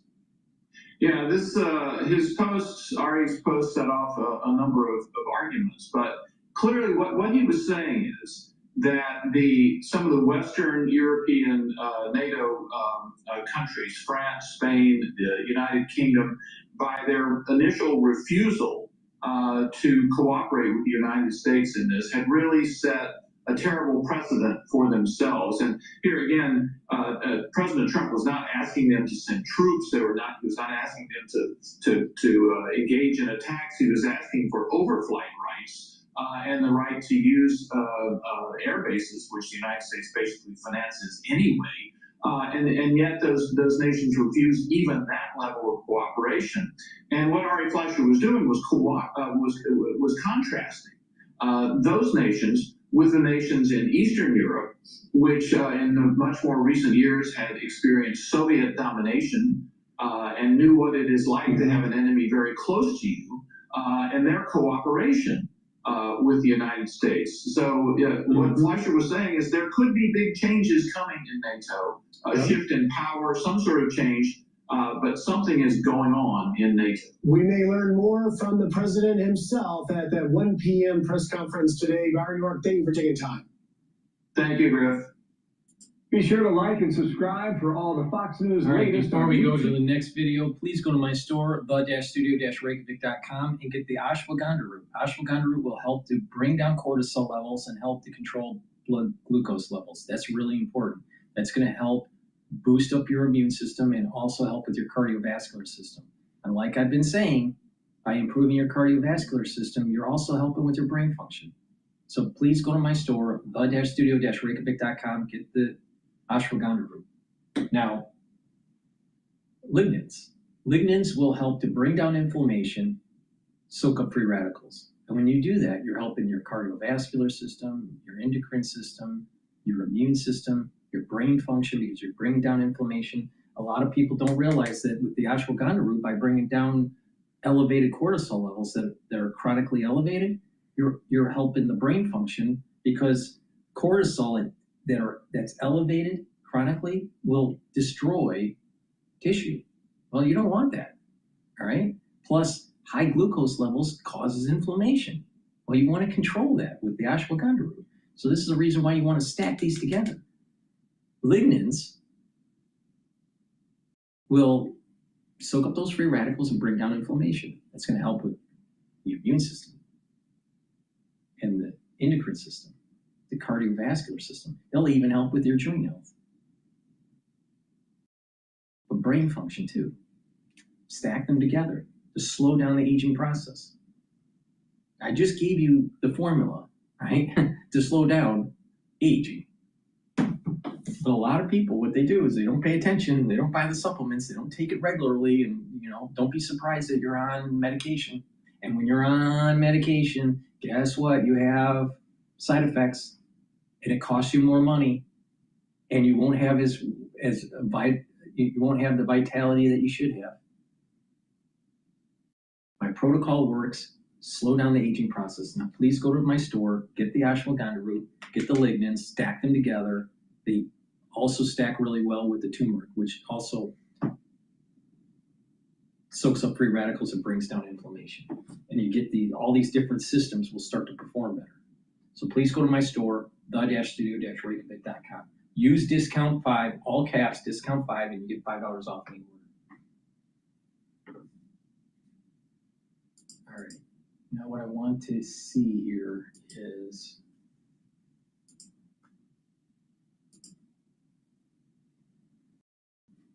Dan Ives at Wedbush Securities says, with the Iran war, investors should be focused on the longer term. This will pass. And when it passes, tech stocks, I continue to believe that's where you want to be positioned, especially in some of these sell-offs that we've seen. Right now, the S&P 500, 20 points higher, 6602 on the index. The Dow up 131 points, and the Nasdaq 118 points higher. That's up right now at 0.5%. And finally, this one from the Wall Street Journal.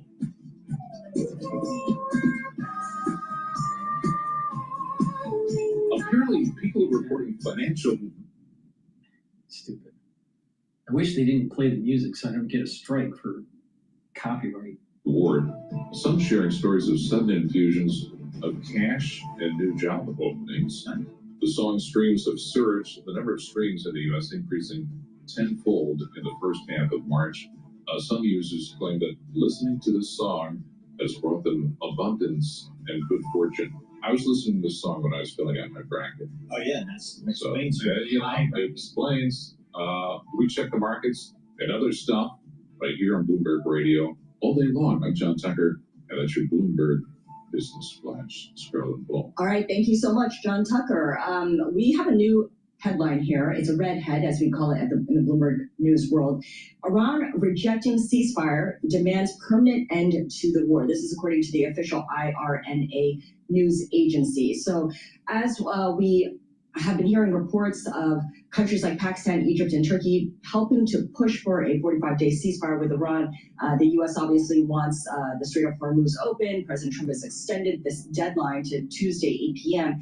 Iran has made clear that it wants a definitive end to the war rather than merely a pause, whether it's for 45 days or shorter or longer. It wants a permanent end. Let's bring in Gautam Mukunda. He's a lecturer at the Yale School of Management and Bloomberg opinion contributor, joining us right now from Boston. And Gautam, I think this kind of makes the point for you that you have had all along here, which is there is a fundamental mismatch in a lot of what we're seeing as the Iran war enters its sixth week. U.S. operational capabilities and the U.S. strategy and goals for this conflict, and now what Iran and the U.S. seem to want when it comes to resolving this conflict. Talk us through what you think about this new headline we just told you about. Right. So it's completely unsurprising because let's set out exactly what's happening here. Is the United States and Israel are attempting to coerce Iran into, in the United States' case, primarily first opening the Strait of Hormuz. We've seemed to have stopped talking about regime change. And in Israel's case, it's not entirely clear, but what the Israeli press is reporting is they basically seem to be pushing for a failed state, or essentially the collapse of the Iranian government. From the Iranians' perspective, what they're sort of saying is, hey, let's say we get a ceasefire, the Israelis and the Americans could just do this again in 6 months. The only tool we have to push back against them is the Strait of Hormuz. Why would we give up control of the Strait just to buy 6 months of peace when this could just happen all over again with six months from now? This doesn't make any sense, right? The United States is attempting to coerce the Iranians essentially into committing suicide because they're not going to give up their only tool of protection against American and Israeli strikes. I don't see how this is going to change. So this brings back, I guess, the question people are asking on day one. What is the off-ramp for President Trump and this administration and U.S. and Israel here for this war? I would say that the off-ramp is that they need to, at this point, they need to figure out some way to provide guarantees that this will not happen again, right? Some sort of a deal. The terms that have kind of been put out on the table basically look exactly like the Iran nuclear deal that Trump discarded in his first term, which is, ironic but unsurprising. But that's not the way the pressure is going, right? All of the dynamics of war, this is why you don't get into wars when you can avoid it, right? Why a war should never be the last choice, not the first one, because all the dynamics keep pushing towards escalation, right? Trump is putting out these tweets and increasing the range of targets he's hitting, and threatening to bomb Iran back into the Stone Age and go after electricity plants and desalination plants, and doing those things to inflict harm on civilian population, particularly water supplies, is a war crime. There's just no question about that. So all of those things are going. And at the same time, the Iranians have retaliatory options, right? They can use their own drones and their own missiles to go after desalination plants in the other Gulf countries, all of which, many of which, by the way, are much more dependent on desalination than Iran is. That's actually an asymmetric threat on the side of the Iranians. And if I were a Gulf country, I'd be really, really concerned about that. What do you make of the news that we have seen more ships transiting through the Strait of Hormuz? 21 ships, according to Bloomberg reporting. Iraq, India, China's governments have negotiated passage for their ships. So it's not that traffic has returned to normal, but there is some traffic, and Iran is kind of instituting the system where these different ships pay tolls. We don't know the terms of these specific ships that have moved through, but there is something looking like some traffic has returned. Yeah, so that's actually the Iranians improving their position, right? Like, not only is some flow through the Straits, it's flow through the States at the discretion of Iran, which was not the situation before the war. And just to make this worse, later on, the threat we are making is that we will destroy Iran's civilian economy and inflict enormous harm on its population if they don't do what we want. But if we destroy Iran's civilian economy, then revenues from the Straits will become even more important to Iran. They will become completely critical to rebuilding after the war, which means that if we do this, we increase their incentive to maintain control of the Straits, which is exactly what we're trying to avoid. What do you expect? Are you surprised, Gotham, that we've heard relatively little from the U.S. Congress, either party, about this war in Iran? I'm certainly not surprised that the Republicans haven't said anything. They have continued their pattern of being completely subservient to the president. From the Democrats, part of this, I think, was the speed with which the war began, but it's been a month now, and I think they're kind of out of excuses. It's not clear to me what's happening here. This war is deeply unpopular. It is getting more unpopular with time. Other than maybe some donor pressure from some donors who are in favor of the war, if I were a Democrat who was thinking about 2026 or 2028, I'd be way ahead, way out in front on this is a disaster that needs to end. And the party is essentially at this point committing political malpractice by not committing to that. Yeah, they're kind of absent completely here in speaking up. Speaking of speaking up, the president will be making an address at 1 p.m. today. Gotham, we know everything he said, and in fact, his address to the American public last week kind of laid out every single option available to him. What would surprise you from his comments today? What would surprise me is a recognition that escalation is not going to get him what he wants, right? So when all you have is a hammer, everything looks like a nail. So far, what they have seen is they are trying to force the Iranians to get to some better strategic outcome for the United States. And the only tool they've had, essentially, is airstrikes and making threats of even worse airstrikes. And it's just very, very clear from the strategic dynamics here, that is not going to work. Yeah, absolutely. All right, so we'll see how this plays out. Again, we'll hear from the president at 1 p.m. today, Wall Street time. We'll see if there's some new news. Yeah, there's certainly going to be news. I guess we can all expect that. Gotham Wakanda lecture at the... Please go to my store, the-studio-reykjavik.com, and get the probiotic. You can get it in the powdered form or the veggie cap form. And with a good probiotic, what you're going to do is improve your gut biome. You're going to improve your mucosa layer and your immune system at the gut level, reduce leaky gut syndrome. You'll be able to sleep better. When you sleep properly, you're going to be able to consolidate memory. You're going to be able to detoxify your central nervous system, and you'll be well rested. With a good gut biome, your skin health will improve. Your metabolism will improve. So please go to my store, the-studio-reykjavik.com, and get the probiotics either in the veggie cap form or in the powdered form. And with a good gut biome, your health will improve. It's the foundation. Good health starts at the gut. And since you're improving your gut and reducing leaky gut syndrome, you're reducing inflammation in the brain.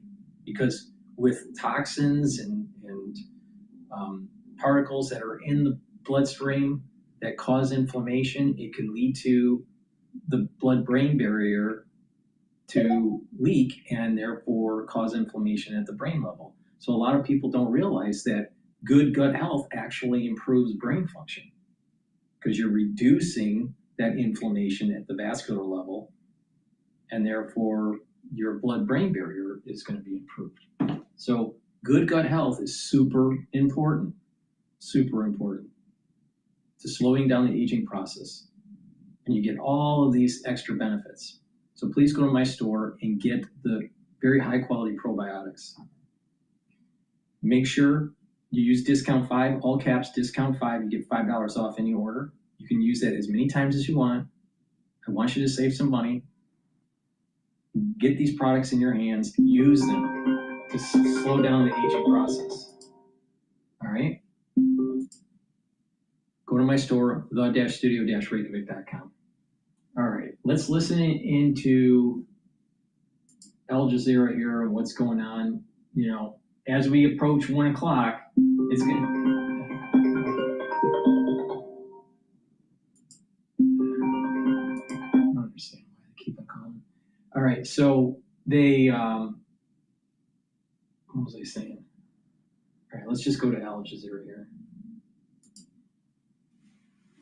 Those are two other aims. Then there's sort of psychological aims, and I think reversing shame and humiliation is often a big one. And a fourth one, I would say, is a simple one of trying to stay alive. Now, if the aim is winning, then what you need to do is weaken or eliminate your enemy. But with a lot of the other aims, sometimes the enemy can be surprisingly useful. So we get this phenomenon of useful enemies, which I think is a real phenomenon. And the problem there is that people acquire, as it were, like quite a wide range of vested interests, acquire an interest sometimes in actually maintaining the enemy or taking actions that are predictably counterproductive in terms of the reproduction of the enemy. So making people angry, attacking civilians, winning, as it were, new recruits for the entity. It might be a rebel group or a terrorist group or a nation that they claim to be trying to oppose or weaken.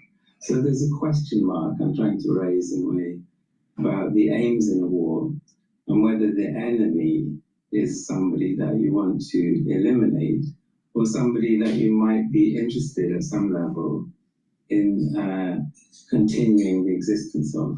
David, at this juncture in the Israeli-US war on Iran, where despite claims by both sides of a degree of military success, it's almost impossible to say who the actual winners are.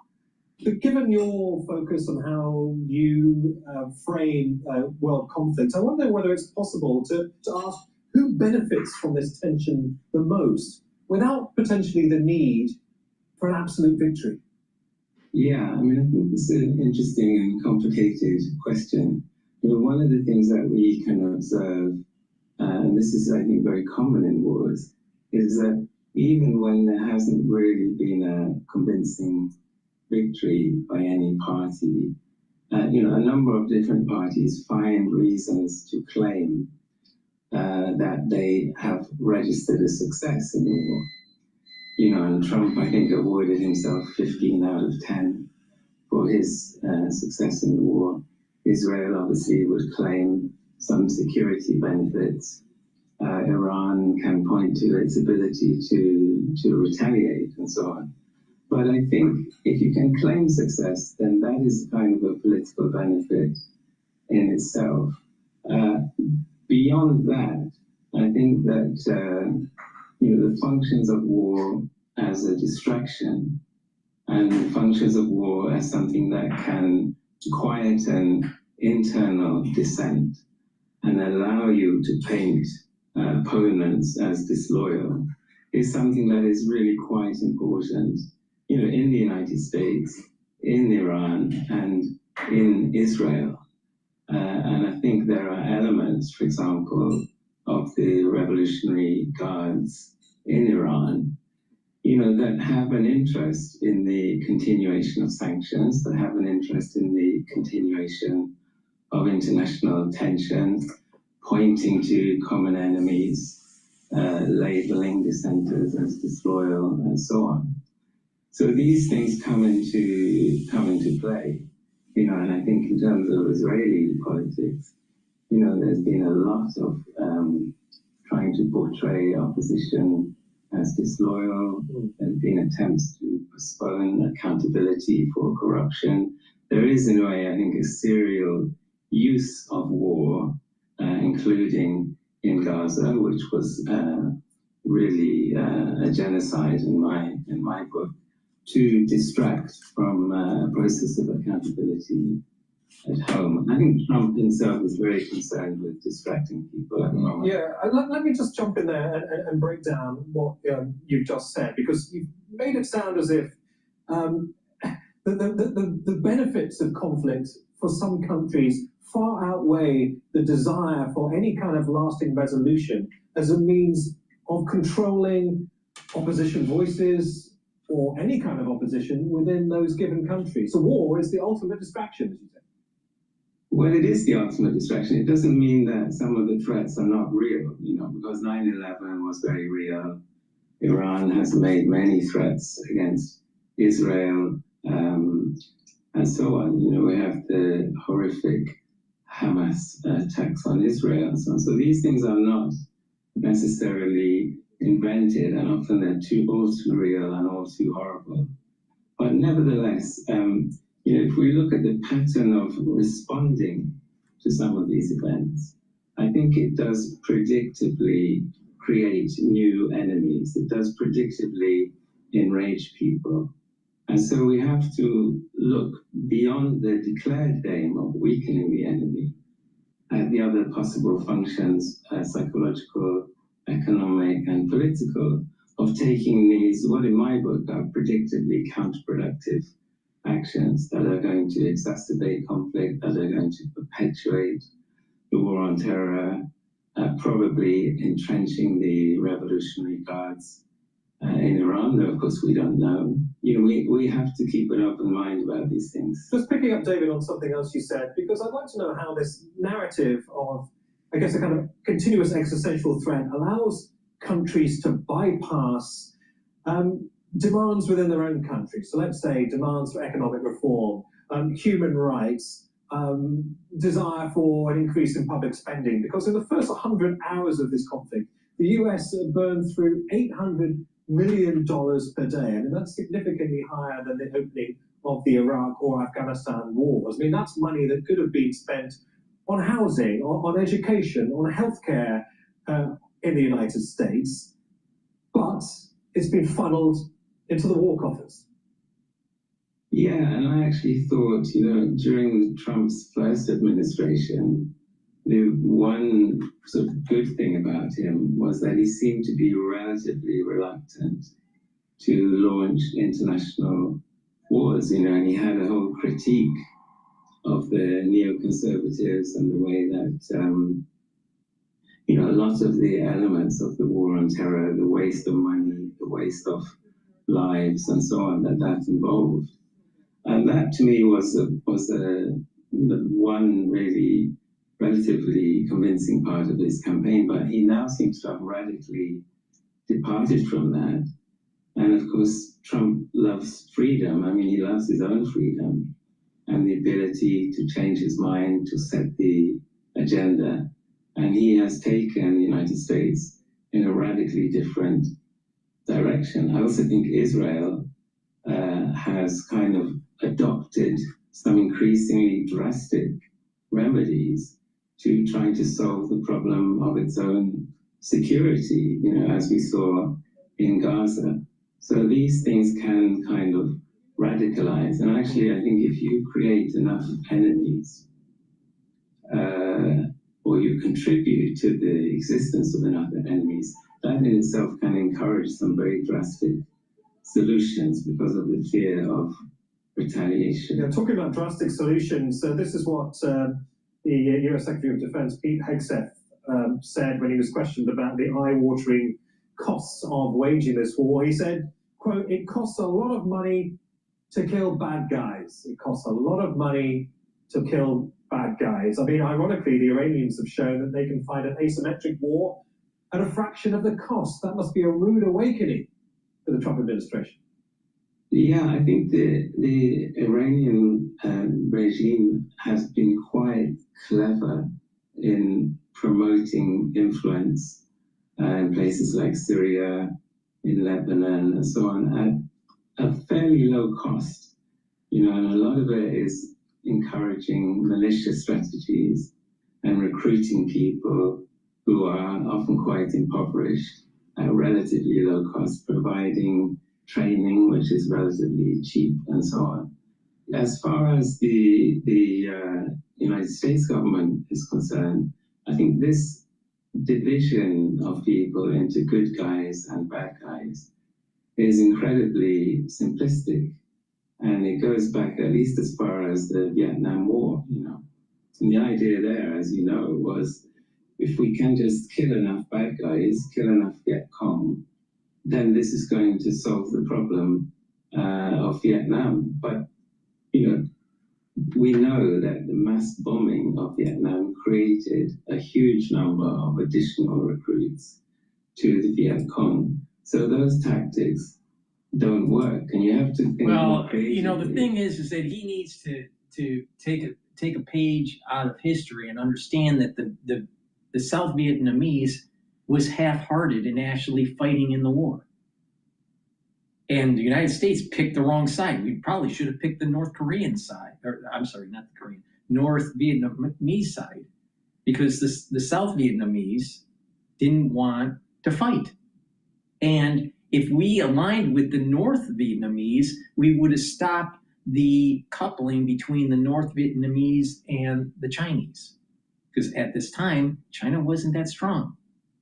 But we were worried, and this was negotiations where we would align with China and have some sort of wedge between China and Russia.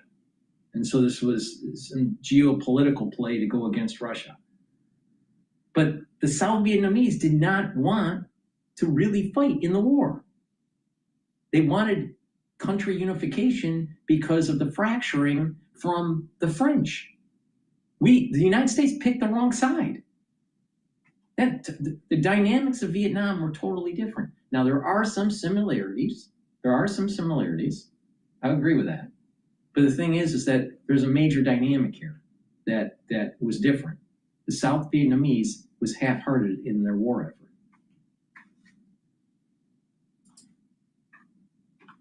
It was ability to get around them. And of course, the sort of the diverse nature of superpowers at the moment with Russia and China and so on, you have plenty of options. And you can go outside the dollar-based system. This is part of the reason why so many people want gold at the moment. Let me try and these sanctions. Let me try and distill this then, because this is written in the Paper Soldier book that was, I think, published in 2023. I read it 2 years ago, a year ago, 2 years ago. Very good. But the thing is that the United States has overplayed their hegemonic power, especially in the interbank commerce and the ability to sanction countries and cut them off of the global trade. And so it produced the desire for trade blocs to amalgamate, like the BRICS. But the thing is that as the United States starts exercising their hegemonic power in some of these regions, that what happens is that they start to these regional economic unions start to break apart. India at times aligns with the BRICS, at times it doesn't. Russia has been actually moving away from the BRICS, not towards the BRICS. So, and then China, they want to circumvent the United States, and they're still in the whole BRICS system. But to say the BRICS are gaining momentum or usage in the international world, that's just false. It's not. Now, that doesn't mean that everything's all lily white in terms of the petrodollar. It's not. And I do think that the United States has overplayed their sanction game and using the dollar as a weapon. Now, certain countries are aligning with them to a gold-based system. They have more gold. Now, that does move them away from the petrodollar. That's true. But if you take a look at a 10-year average, the United States dollar is very strong. It's not weak. So these people are saying, oh, the dollar's weakening. And no, it's not. Well, what it's off of its all-time highs, so you have to remember the COVID years, everyone was moving into the dollar, not into the BRICS. And that was during heavy sanctions on many countries, such as Iran. All right. So, the dollar is mean reverting to a historical average. The dollar is very strong still.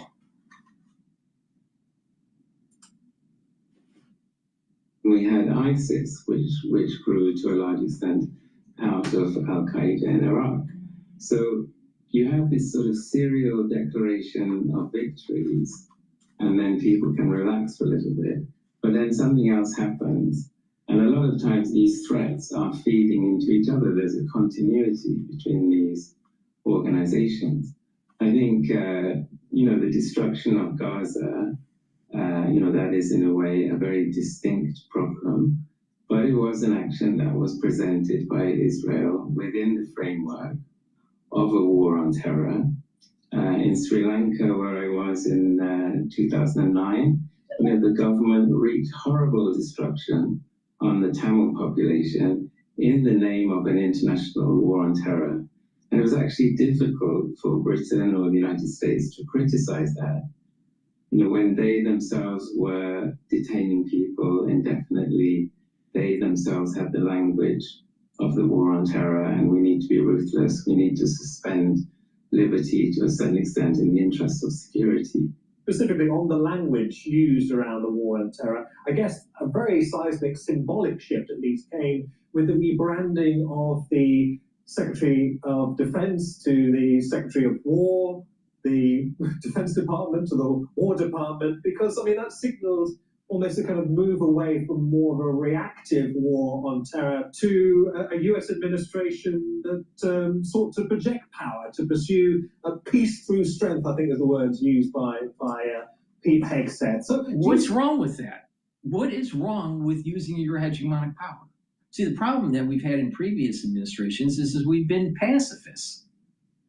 The problem with, quote, modern philosophy, a postmodernism philosophy, is anything goes. It's all relative. No. There is nothing wrong with the United States using its hegemonic power, but it has to use it judiciously. It has to be mindful of its usage and not to overplay it and not to have hubris, but to have the mindset of Department of War versus Department of Defense. I think that's what we need, because we've been playing patty cake for too long. And what has happened is that the world has changed over the decades. And guess what? The world is being tested. Are we going to have a Western culture in the United States and in Europe? Or are we going to have a Middle Eastern culture in the United States and Europe? Which one is it going to be?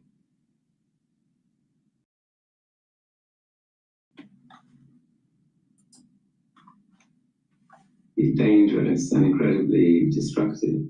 So I do think there's a shamelessness about what's going on, and that thing you mentioned about relabeling as a Department of War.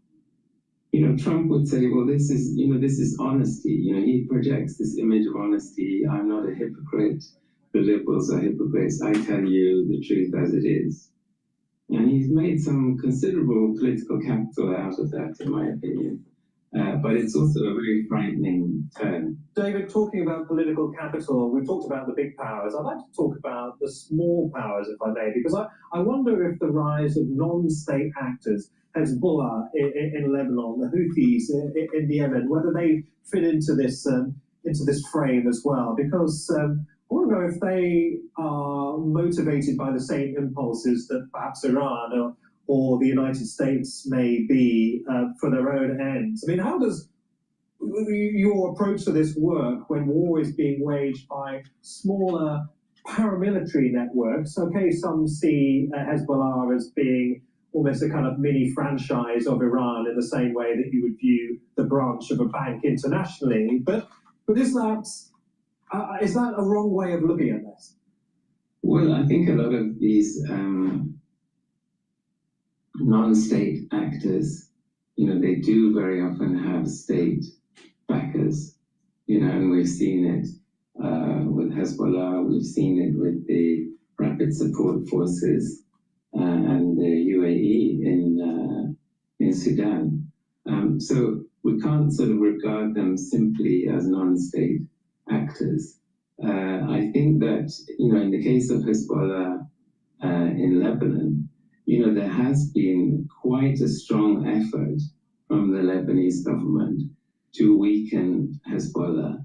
And that's something that can potentially, I think, bear a lot of fruit. And then when Israel comes in and starts bombing Lebanon and displacing, as I understand it, 1 million people, this can easily set things back. So the states tend to sort of weigh in on these struggles, these local struggles, often in extremely counterproductive ways. I think Sudan, is an interesting case of a government that, going back to the 1980s.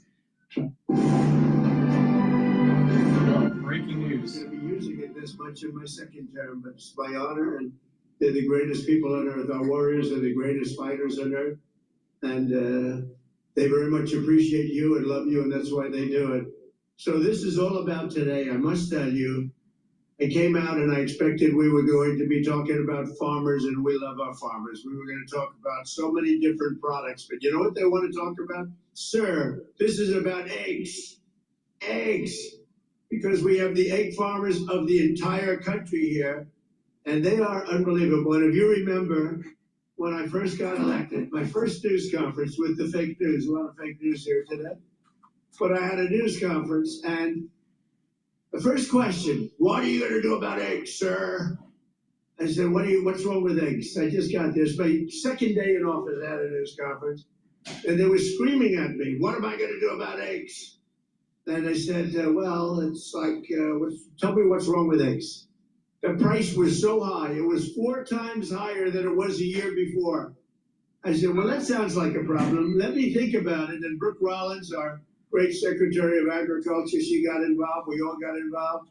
They didn't want me, as you know, just last year, it's hard to believe, they didn't want me to order eggs for the Easter egg roll, the Easter egg hunt that we have here every year. They wanted me to use plastic. I said, I'm not using plastic. We'll get it solved. And within a short period of time, eggs came down. They came down 40%, 50%. And by the time we got there, we had so many eggs, we didn't know what to do with them. And today we have more than 40,000 eggs supplied by all of the great egg farmers that are with us. So eggs is a big thing, and it was a big thing to our great First Lady, who's here someplace. Let's see. I think this is our First Lady. What do you think of our First Lady? She's a movie star. I don't know. Do we call her First Lady or a movie star? She has the biggest movie. Can you believe this? And she deserves it. Would you like to say a couple of words to your friends? Happy Easter Monday. I hope you enjoy this beautiful day. We are celebrating a very special Easter egg roll this year because it's 250th birthday of this beautiful nation. Enjoy it, and I hope you have a wonderful day. Thanks. Thank you. And she worked very hard with her staff and the staff of the White House on really just. Eric, I'll give you the mic just in a few minutes here. Please wait. Gets better every time, right? Gets better every time. You notice the fencing is all brand new. I said, we could have bought used fencing and saved a lot of money. They said, this is for Easter, and this is for our egg farmers, and we're going to get new fencing. Everything's new and everything's beautiful, and the White House never looked better, and our country never looked better. So I just want to thank everybody. It's been a special period of time. 1 year ago, a little bit more, our country was dead. We had a dead country. We had an administration that didn't know what the hell they were doing. Today, we have the hottest country anywhere in the world. We're respected by everybody, and that's the way we're going to keep it. That's the way we're going to keep it. So again, I want to thank all of the associations and the egg farmers and all of the people that are here. We think we could have 50,000 people coming all day long. It's open, and they expect between 30 and 50,000 people, so that's great. And most importantly, I want to just say Happy Easter and God bless America. We have the greatest country on earth. God bless you all. You're very. Hello. You're live. Eric, are you there? Can't hear you. Okay, I was muted. Oh, okay. Yeah, thanks for. Was his speech live from today? Because I know he spoke today, or was this from yesterday? He was speaking about Easter. My understanding is that was from Al Jazeera. I thought it was live, but maybe it was yesterday. They stopped their broadcast and then went right to the White House, so I'm not sure. So okay, I thought it was a live. On the calendar says President Trump is speaking today. It's 10 a.m. though. Right. No, he's definitely going to be talking at 1 o'clock. He's definitely going to be talking at 1 o'clock, and that's probably going to move markets big time. But he's also right now he's taking questions. He's taking questions from the audience, the reporters right now on Bloomberg as we're speaking. So this is live. What he just said was live. Oh, okay. So you're speaking of Easter, but that's still Easter week, I guess. Yeah. Well, the thing is that because of everything that was going on with the search and rescue, I think they postponed what was going to happen at the White House on Sunday. Okay. Well, sounds good. Thanks for keeping me updated. Yeah, I just wanted to join the live. I saw that something was going on with your channel, and then I guess it's just us right now, huh? Right. Well, I have a lot of different modalities for broadcasting. People can watch on Rumble or YouTube on my website, the-studio-reykjavik.com, and then on X Spaces. X Spaces is used for people that want to call in or just want to listen in if they're at work or whatever. So I have a lot of different ways for people. So we have more people that are tied to us listening. It's just not in X Spaces. Okay. What's your Rumble channel? My Rumble channel, well, that Rumble channel, the links are on my pinned. You should be able to get to my pin on X and take a look at all the different channels that I have. I have YouTube, Brighteon, Bitchute, and Rumble. I have 2, 3, 4, 5, 6. I have 6 YouTube channels. There's a lot of different channels that this thing's streaming on. Oh, okay. Yeah, so all you have to do is just click one of my videos and you get all the links to all the different. All right. And I have like 2 different X channels. I have GETTR, I have TikTok, Substack, a lot of different ways to consume my content. But I greatly appreciate you asking for the mic. But whenever you want to ask a question or whatever, just ask for the mic and just you're live on the show. All right, thanks, Dr. Paul. Good talking to you. Yep. We'll stay in touch. Yep. I'll be around. I gotta run out too and do some work around the house here. All right. You have a good day. Bye bye. Thanks, you too. Bye. Okay, so what we're doing here right now for the market is the S&P 500 is trading at 6,595. So we're below that 6,600's resistance level. So it's really important that we get above 6,600 today for equities to try to march upward. And oil is trading at $112 a barrel. Natural gas is trading at 2.829. Markets are walking, quote, on eggshells because we don't know what Trump's going to say at 1 p.m. It's going to be big news, so we're just going to have to wait it out. So let's listen into Al Jazeera talking about the economic blow to Tehran. energy sites across the region, including Qatar's Ras Laffan facility. Well, South Pars forms part of a 9,700 square kilometer gas field, the largest on Earth, jointly held by Iran and Qatar. For Iran, South Pars is the backbone of its energy supply, meeting around 80% of the country's domestic natural gas demand. Stretching beneath the Gulf, the field is divided. Roughly 1/3 lies within Iran's territory as South Pars, while the larger share extends into Qatari waters, known as the North Dome Field. Well, we are live in Dubai, Ramallah in the occupied West Bank, the White House and Tehran. Let's begin with Ali Hashem in the Iranian capital. Good to see you, Ali. So Iran, we understand, responding to Pakistan's ceasefire initiative. What more do we know?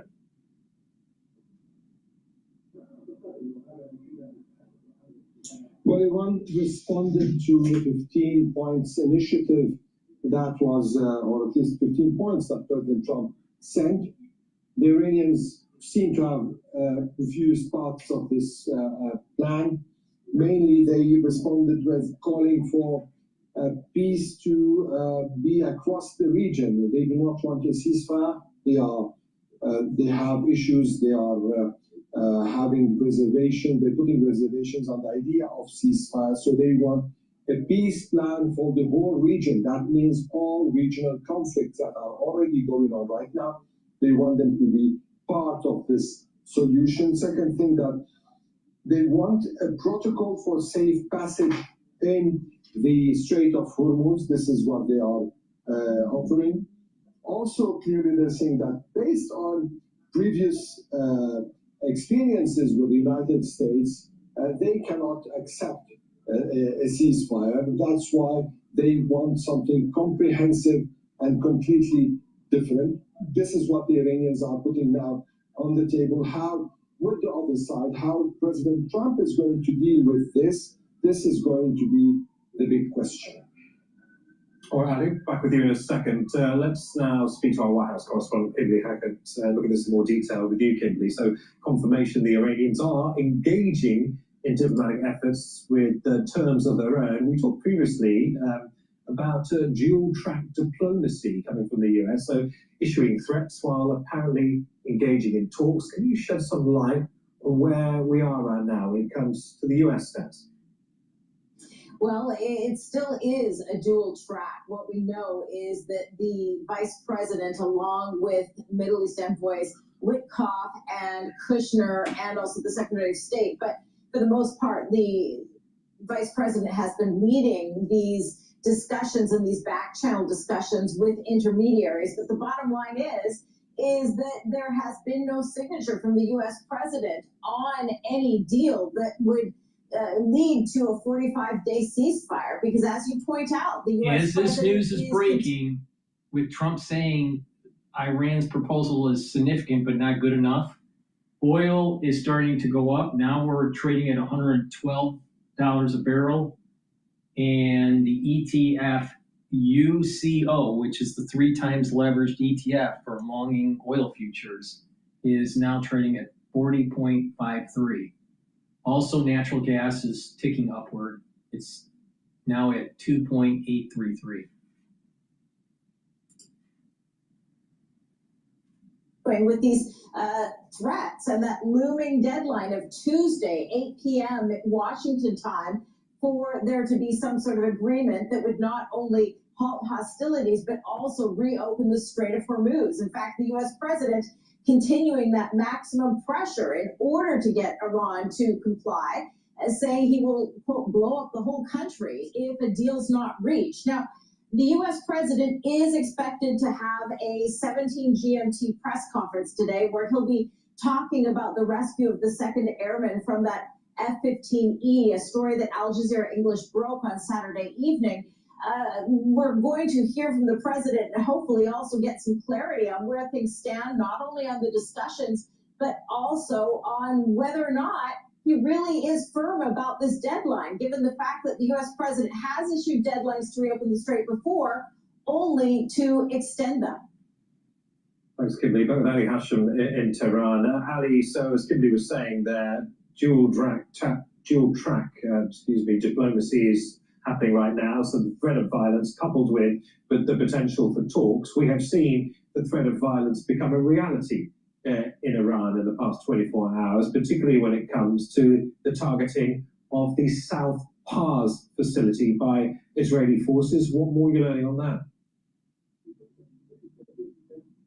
Well, the attack on South Pars comes as the attacks on other infrastructure is going on. We saw attacks on universities on South Pars, which is actually a strategic field for the Iranians, and given the precedents, this is going to trigger a retaliation that is going to overcomplicate the whole situation. We've seen attacks on pharmaceutical factories. We've seen attacks on chemical factories. We've seen attacks on universities today.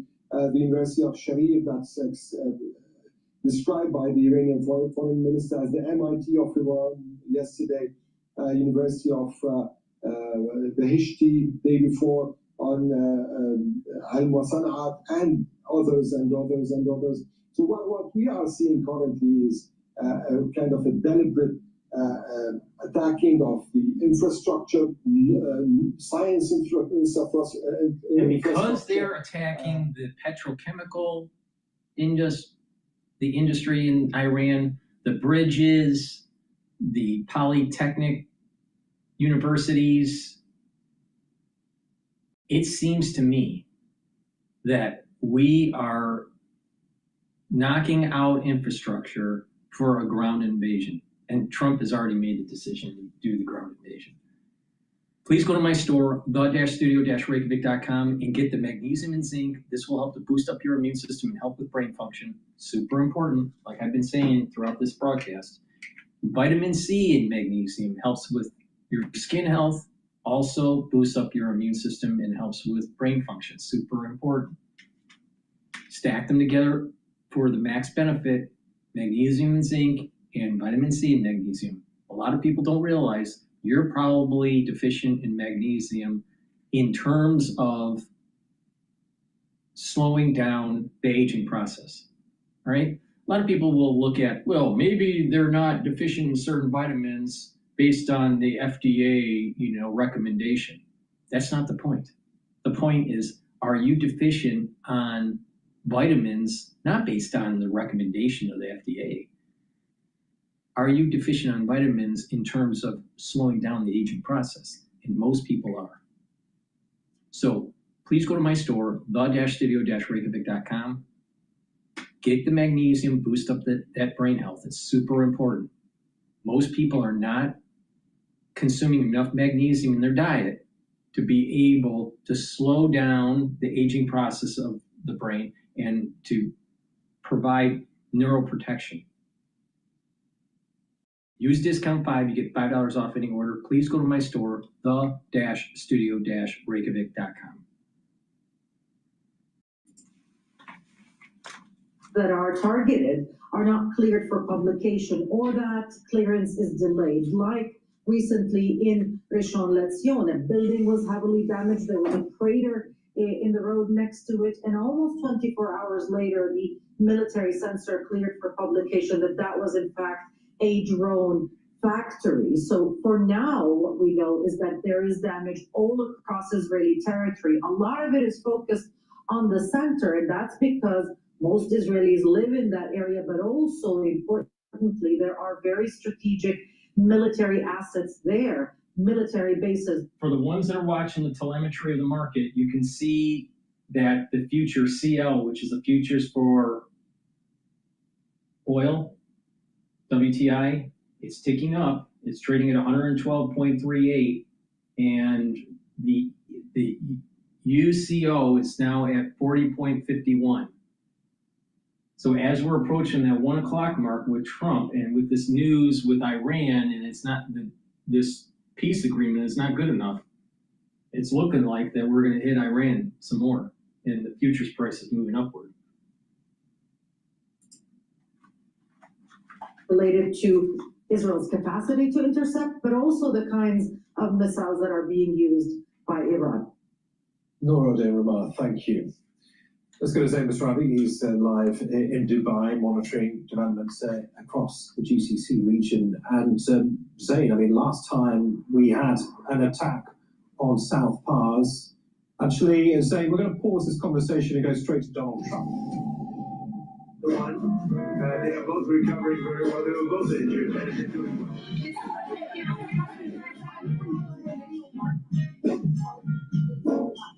What else? I'm going to have to, because of the background noise while they're interviewing Trump, it's the recording, the way I do the recording here, you're probably not going to be able to hear it very well. So with that, let's just move towards another video here. This was the BBC 34 minutes ago. He has repeated now to target Iranian energy and transport infrastructure if Tehran doesn't open the Strait of Hormuz. This is what Donald Trump posted on Truth Social, and we have blanked out a swear word. He said Tuesday will be Power Plant Day and Bridge Day all wrapped up in one. In Iran, there will be nothing like it. Open the, and this is where President Trump uses an expletive, straight, you crazy bastards, or you'll be living in hell. Just watch. Praise be to Allah. Well, on a lengthy post in X, former Congresswoman Marjorie Taylor Greene, she was a prominent figure associated with the MAGA movement, is just one of the people to respond. She wrote, everyone in his administration that claims to be a Christian needs to fall on their knees and beg forgiveness from God. I know all of you and him, and he has gone insane. All of you are complicit. Trump threatened to bomb power plants. First of all, MTG. Here's a classic example that proves Nietzsche's point. Nietzsche, the philosopher, if you want a little bit of background on different philosophies between Machiavelli all the way to Nietzsche, get this book. It's really good. It was published this year, I think it was. Let's see. I think it was this year.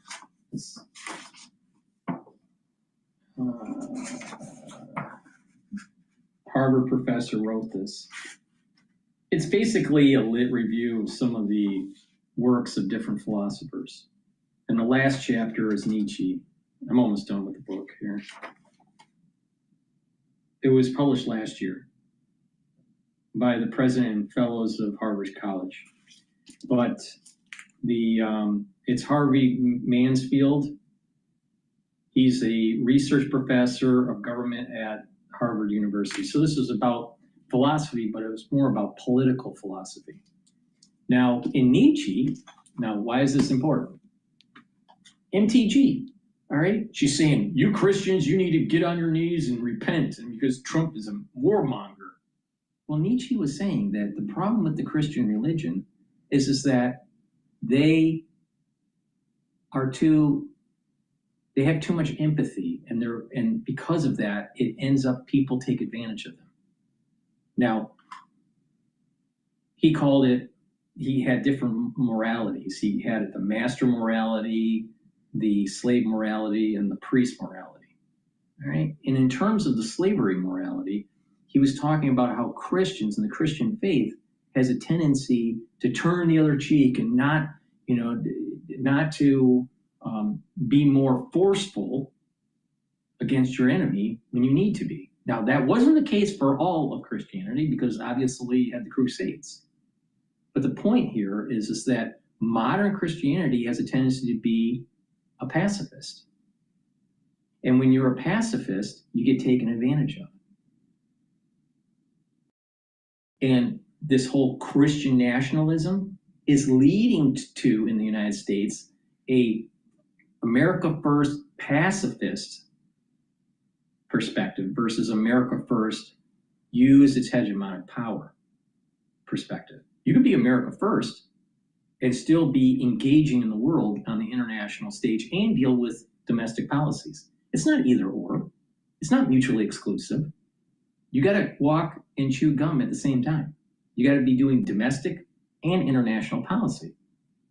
America First only wants you to focus on domestic policy. The America First version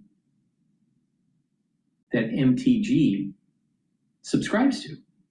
Now, there is the Pompeo version of America First, where it is leveraging the hegemonic power on the international stage. But MTG doesn't subscribe to that.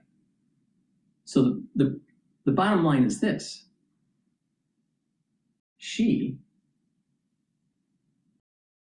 is using Christianity as a means to, like, well, you need to be a pacifist. Well, if you're a pacifist, isn't that what the caliphate wants? Isn't that what the whole idea of open borders, and if you just turn the other cheek and just let people in, then what you have is suicidal empathy. This was, Nietzsche warned society about this, that your society will weaken if you subscribe to what MTG is subscribing to. Machiavelli also warned that there are times that to do good, you have to be forceful. Well, MTG thinks that everything is going to be copacetic. Let me give you an example why MTG is wrong.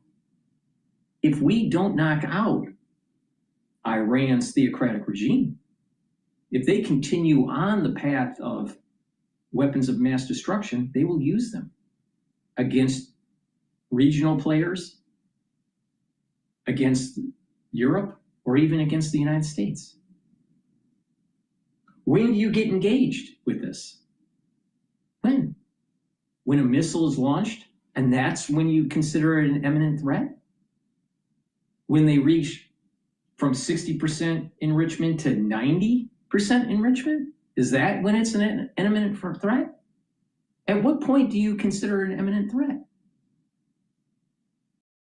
And unfortunately, with MTG's slavery morality, based on the lens of Nietzsche,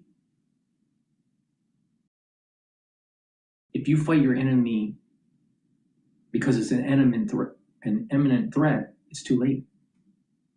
And then we lose our hegemonic power. She's dangerous because of slavery morality.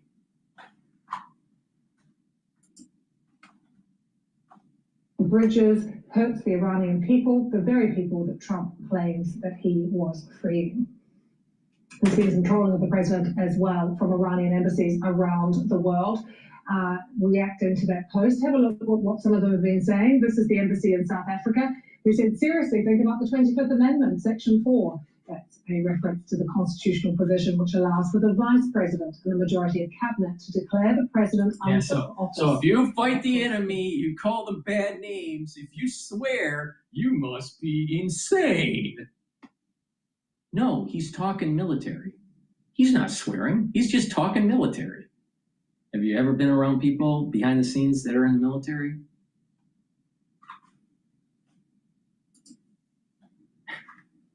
He in charge.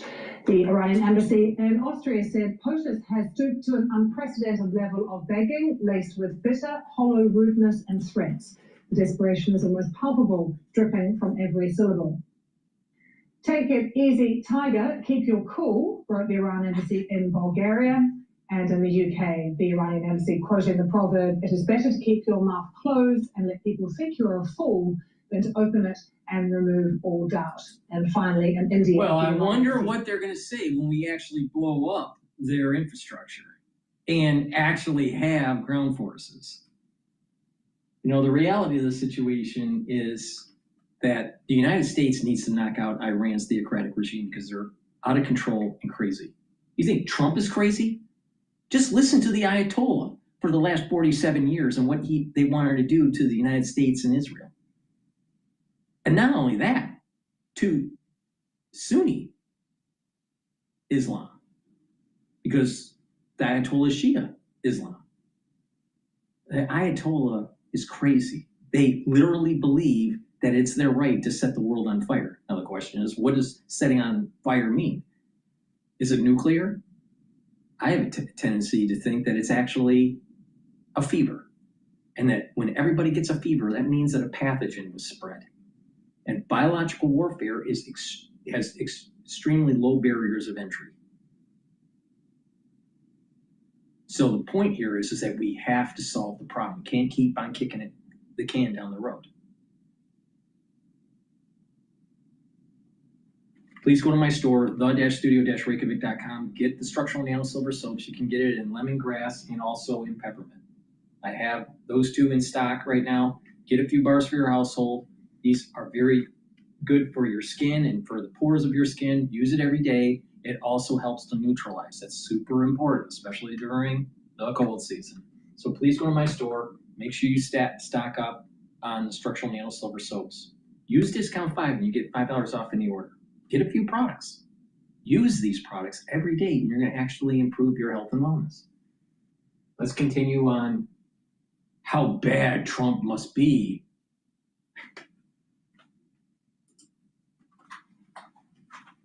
Swearing and throwing insults, how sore loser brats behave. Get a grip on yourself, old man. Let's speak to Liz Goodwin, Congress reporter at Washington Post. Liz, I'm not sure if you heard all of those bits of trolling from Iranian embassies right around the world, and I did bring our viewers that one comment that we've had from Marjorie Taylor Greene. But give us a more broader sense of what reaction there's been to that Truth Social post. A lot of the reaction you're seeing among Republican lawmakers is still happening in private.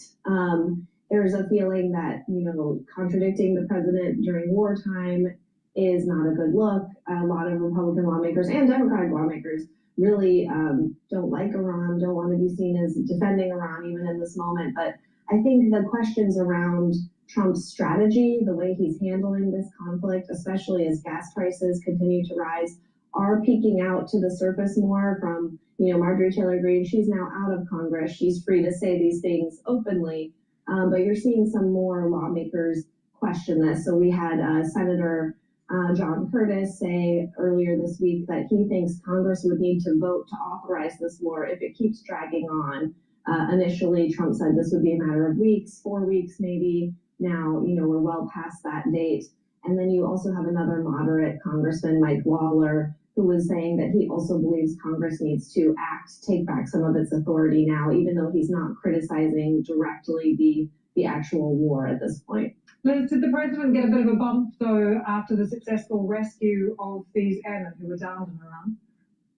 I think the rescue of these airmen is sort of a unifying moment in the war, one of the few ones, just because, everyone is relieved and happy that that person was rescued, did not become hostage that could further, make this situation even more volatile. And I think people were a little baffled that the president sort of stepped on that moment with this message that you read, which was so sort of profane. It sounded very, maybe even a little bit like desperate, a little bit unbecoming of the way a president should sound. And I think people are confused why he did that during that moment. What's happening with gas prices, Liz, and how is that affecting how people feel about the conflict? So gas prices have topped nationally $4 a gallon. They've gone up nearly 40% since the conflict started. Diesel, which a lot of big trucks use, has gone up even more, almost 50% since the conflict started. So that's a real difference that people are feeling in their wallets already. And then obviously the fear is that could extend to other goods like food and, basic necessities if this keeps dragging on. And I think that's why you're seeing that this war is not super popular here in the U.S., even though it's in its beginning weeks. Usually there's a big bump, there's a rally around the flag effect, and that just has never happened with this conflict. And in fact, every week it seems to lose people, especially independents and Democrats who are very strongly against it at this moment. And what are we expecting from President Trump today? There are reports that he's going to give a briefing to the press, but is that just going to be on the successful rescue of these airmen? Well, a nice thing for reporters about President Trump is a press briefing never really stays on one topic. So I think the point of the briefing is to focus on this rescue with Secretary Hegseth by his side, but I assume he will address other questions and kind of veer into other topics as he goes. Liz, Good to have you with us as always. Thank you so much, Liz Goodwin, joining us there from the Washington Post. Let's bring you right up to date with what is happening in the Middle East with these new reports that we're getting of some explosions that are hitting Iran's largest gas complex. And we are also getting comment from Israel's Defense Minister, Israel Katz, saying the IDF has been given the go-ahead to hit infrastructure in Iran. We can take you to Daniel DeSimone, who is in Jerusalem for us. Daniel, firstly, what have we been hearing from Israel Katz? So within the last hour, Israel Katz, who's Israel's defense minister, has announced, has made a statement saying the IDF is strongly attacking, has strongly attacked the largest petrochemical facility in Iran, which is located in the southwest of Iran. That's a region that's really seen as the heartland of the petrochemical industry in Iran. He is saying in his statement that the key is a key target responsible for about 50% of the country's petrochemical production after a second key facility was attacked last week. In his statement, he said that he and Prime Minister Benjamin Netanyahu have given the go-ahead for further attacks on Iranian infrastructure. He says that this is, he said, Prime Minister Benjamin Netanyahu and I have instructed the Israel Defense Forces to continue to attack with all force the national infrastructure of the Iranian regime. This focus on infrastructure is also consistent with what we've been hearing from Donald Trump, President Trump, with his threats to attract infrastructure. He's talking about attacking electricity infrastructure, civil infrastructure. Last week, Benjamin Netanyahu spoke about also attacks on steel-making production in Iran. And the way that Israel is framing this, they're saying that the petrochemical industry and the steel-making industry are a money-making machine for Tehran. They say they're part of the machine that builds weapons, that's used to build weapons, missiles that strike Israel. Reports about these attacks on petrochemical facilities in Iran also being made in Iran. We're seeing that in Iranian media as well. And Daniel, what is the very latest from Haifa with that search operation still underway, that building that's been hit there? Well, there was a strike in Iran, in Haifa overnight, an apartment building in Haifa. Overnight, search teams looking through the rubble. There were 4 missing people. Initially, they found 2 people who were found to be dead. Later, they recovered 2 further bodies. They're described as a couple in their 80s, a man in his 40s and a woman in her 30s. There are reports that all of those people were killed in a stairwell where they were taking shelter. Throughout Israel, there are daily missile alerts. When there are alerts, people are encouraged to seek shelter. There are bomb shelters, and people in residential complexes often seek shelter in areas of their property which they think are safer. Last night, various missile alerts throughout Israel. This morning, also a missile struck in Tel Aviv. There was a missile alert here last night in Jerusalem as well. Daniel, thank you so much for joining us with that update from Jerusalem. We're going to move over towards Al Jazeera here. They're talking to, I believe, a professor. Very disappointing. That's a subplot for all of this. Yeah. But right now, President important guardrail that doesn't appear to be there. It just doesn't appear to be there. And President Trump just said that we can't afford to have nuclear weapons in the hands of a lunatic. People can judge how extensive that statement is, but certainly there's no check and balance right now in U.S. foreign policy. Okay. Many thanks to both of you, Paul Musgrave, Georgetown University here in Qatar, and Zedin Hakanani, and Director of Arab Perspectives Institute. Pleasure. Now let's return to Israel's attack on Iran's largest petrochemical complex in the port city of Asaluya. Zain Basravi is live in Dubai. We were interrupted, Zain, by US President speaking outside the White House earlier. The GCC, I think it's fair to say, is something of a pressure cooker right now, given that previously we saw Iran retaliate when its South Pars facility was hit. And of course, it was Ras Laffan here in Qatar that was targeted. What kind of calculations do you imagine or are already being expressed by GCC states at this really critical moment? Well, they're not holding the calculator, are they? So whatever calculations they're making are reacting effectively to what U.S. and Israel are doing on one side and how Iran is retaliating on the other side. And that's really been the case since day one of this war, since before the war started. The GCC countries, in one voice, tried to keep this conflict from beginning. It was of no benefit to them, even with long-standing rivalries between the Arab world and Iran. There was a thaw for so long, and there had been a building of bridges. All of that political collateral squandered with the beginning of this war and Iran's retaliation on U.S. assets, U.S. bases, U.S. interests in the GCC. Now, there have been a number of attacks throughout the course of today. There have been a number of attacks throughout the course of the last 24 hours, the last 38, 40 days. But I want to focus in on Ras Laffan, of course. Why does it matter today? Why does this specific location matter, and how does it reflect the wider issue of infrastructure in the region? Let's look at what happened. March 2nd, 2 Iranian drones were set to fire on Ras Laffan Industrial City. At the time, there was no damage, but a power plant in Massaid was also one of the targets. Now, at the time, there were some reports that Iran denied the attack, but Qatar continued to say that the trajectory of the attacks would have said otherwise. But that was a shot across the bow. And it was made clear at the time that liquid natural gas, the very lifeblood, the core of how Qatar earns its money, fuels its economy, how the country exists. That was a red line. It was an existential threat. And power plants also, existential threat, red line.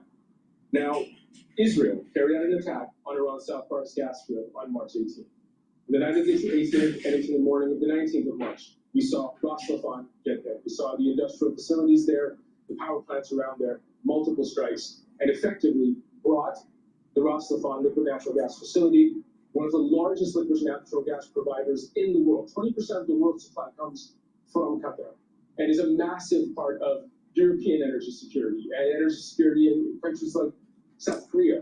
All of it coming to a close. The system went offline.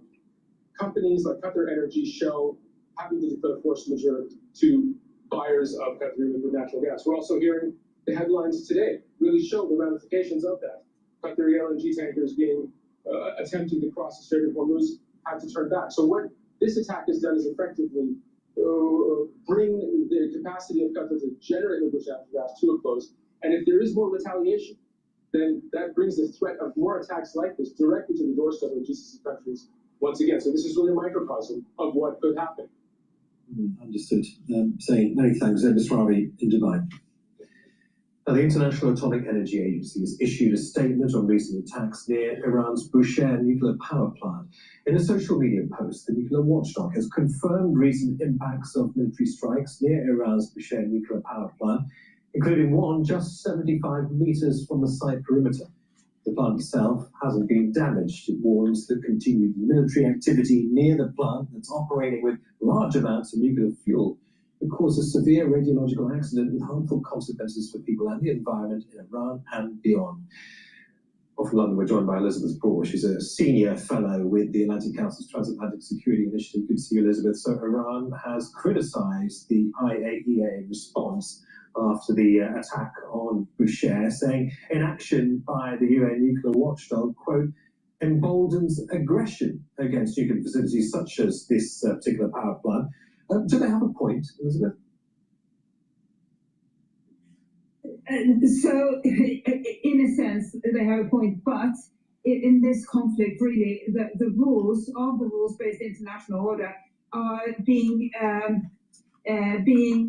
dismissed left and right, and that is the problem. It has taken the world decades to build up these rules, and the rules they benefit everybody in good times and bad. And when they are being ignored or not fully adhered to, then everybody suffers the consequences. And this is the problem. Iran has not been, let's say, a full-throated adherent to international rules, and now it's experiencing others perhaps being not completely full-throated adherents as well. And there is no, I think your viewers will need no reminder, there is no global police that can enforce these rules. The United Nations was never a global police, and now it's more weakened than it has been in any other decade or any other time in its history. So everybody is suffering the consequences from the deterioration of this system, which may in fact deteriorate further, and that is a problem for all of us. The IAEA confirmed today that the strike, or the most recent strike, landed just 75 meters on Bitchute's perimeter. How do you read this? Is this a case of surgical precision meant to intimidate? Because this is particularly high stakes, isn't it? I mean, some would even argue reckless.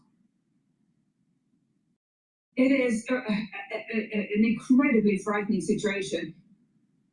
And we should remember that it wouldn't just be Iran that would be harmed if there were to be a direct strike. So I think future historians and possibly journalists will be able to figure out whether this strike was intended as intimidation, whether it was reckless targeting, or perhaps unfortunate targeting, or targeting gone wrong. But it is incredibly dangerous that we are talking about the strikes that have happened so close to facilities that, if they were to be hit directly, could unleash a danger on all of us, or at least on the very large part of the region. And we should remember there has been similar situations in the war in Ukraine, where Russia has struck Ukrainian facilities, not nuclear, well, actually civilian nuclear facilities, and there has been some damage, and only the good fortune of Ukraine has, I think, saved Ukraine and the rest of Europe from a very significant nuclear accident there. So we are talking about extremely serious potential harm, not just to the immediate vicinity, but to the wide region as well. You've underlined the catastrophic consequences of what might happen if this goes wrong. I'm just still struggling to fathom why this is being done at all. Is Bitchute now being used as some sort of radiological ransom by both sides of this conflict? Is the US and Israel using it to try and reopen the Strait of Hormuz, while Iran uses it to deter essentially a full-scale invasion by reminding the world of what could happen should there be any kind of fallout risk to the GCC?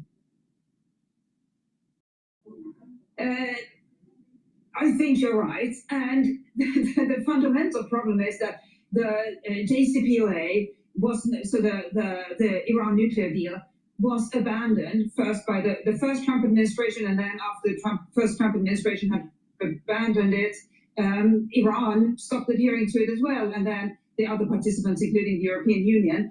If the JCPOA had still been in place, that would have been a scheme for inspections, and there have been efforts by the International Energy Agency, Atomic Agency, to inspect in recent months and years.